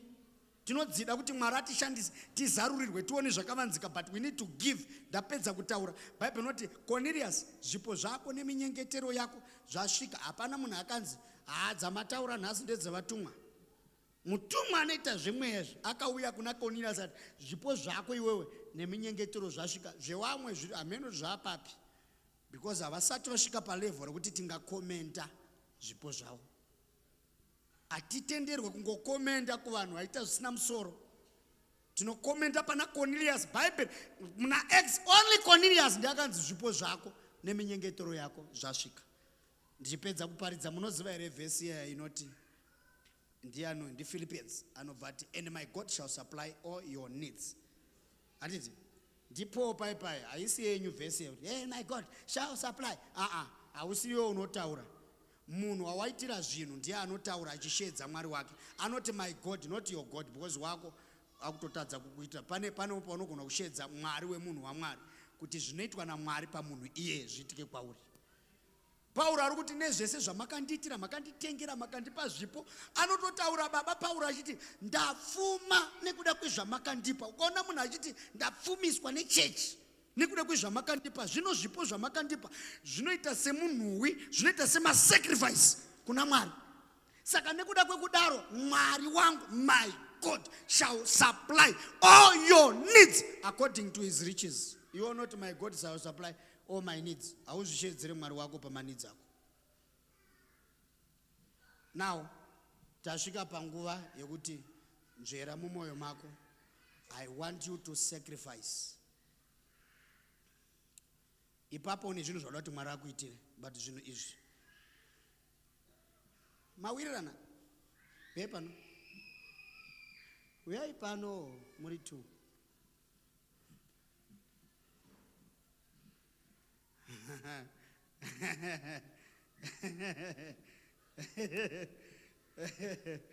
Jesu. Uyai pano, kwirai pano. Munopedza gore musina kupakwira muri 2 Pastor Tasha achiparidza. Uyai kunoko. Zvinoita Mwari anouyawo dhimanda chinhu kwamuri. Haasi kuda kukubhorotsai, haasi kuda kuti muparare, haasi kuda kuti muve varombo. Ukaona Mwari ende Mwari number 2 haadhimande chinhu chausina. Anoshanda nezvawinazvo. Unei Mozisi muruoko rwako? Ndine tsvimbo. Rova mvura netsvimbo. Mwari ada kurangarirai to the next level. Are you ready? Are you ready? Taurai pamberi pechechi. Are you ready? Are you ready? I'm ready. Itai zvamunofana kuita. Musapokane, musarwisane. Haisi pfungwa yenyu, haisi pfungwa yenyu. Ndokutaura kwacho kwani kwaMwari. Hazviri zenwe. Uya nemwana wako umubayire kuMoria, rega kuti hapana here umwe gomo rinani. Sematora mwana wangu chete. Hobho vanhu vane vana. Inga hamuna kuzviita kuna Mozisi. Ndezvako iwewe nemhuri yako. Zvida kuitwa naMwari. Mwari anodhimanda zvawinazvo kuti akuitire zvimwe zviri nani. Chechi ukasarwadziwa apa ucharwadziwa. If you don't sacrifice, you are likely to be sacrificed. If you don't risk, you are likely to be at risk. Ma business enyu munokwikwidza nevane zvikwambo nevane chi. Iwe une chi chauri kuita. Imimi dai mamuri kunzo kumai zvikuriremi. Kuti baba sekuru ndafunga kuti business rangu risumuke. Obvanze right. Unogara nenyoka dzako 3, ruambira 2, shato 2, nesukuviri dzinotenderera makumbo emukadzi wako. Mai zvigonemi. Nemadiro machira unoita dachi kaunzi ngarigare pauro pako apa every day. Ngazvikonemi. Kuno kundo kwakachipa kwaMwari kwasatana muzvikuriri. Uchinzi pakati peusiku pega muka ubvisa hembe utenderere yadhika 4 kunyangwe isiri yako. Ngazvigona nekunyara kwamunoita. Uzuva rweo unopinda muchisero vasina kupfeka, hapana anotora foto mukadzi womunhu, hapana anochiwa mukadzi womunhu, hapana anomuda mupepa. Wotoenda kuAmerica kunoroya vasina kupfeka wotodzoka. Wakadzi nevarume muchisero 1 ndo ndege yacho, hapana kana passport. Hapana anotengesa mumwe kuti mamusina kugara zvakanaka. Iwe. Itai zvamakanzi naMwari muiti. Ndizvo madha. Hello? Ndizvo? Mweya wangu uri confirm kuti do it now. Muri kutiitira chi? Taura tinzwe. Ana iri kurowa, ana yarowa neana. Shamari babadzira mudzimai wako arowa neana. Yes. Wadiwa pamberi pechechi ka. Itai zvamanzi naMwari muiti. Totaura here. Yes. These guys, they are going to give us they are going to put a demand, an offering, a demanded offering of a car. Warikunza motokari. Fugamai. Kubva nhasi batanai maoko. Zvese zvairamba. Kubva nhasi zvese zvairamba muupenyu hwavo ngazviitike. Power! In the name of Jesus.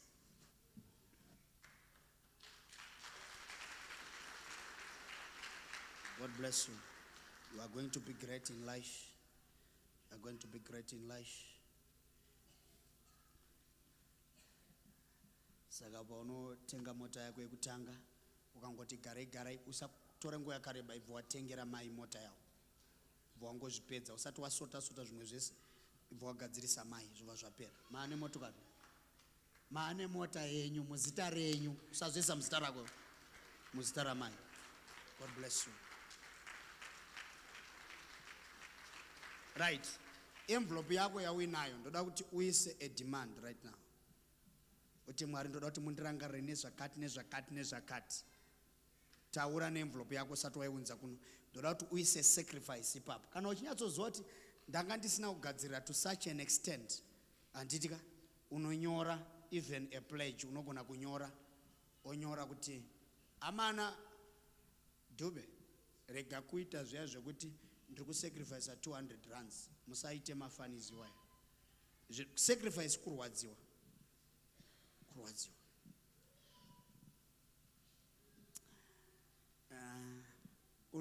Une musha here kuZimbabwe? Kupi? Kudombo Shava. Kana watenga kumwe Dube, unozondiudza ndikupe mombe 1 nembudzi 1.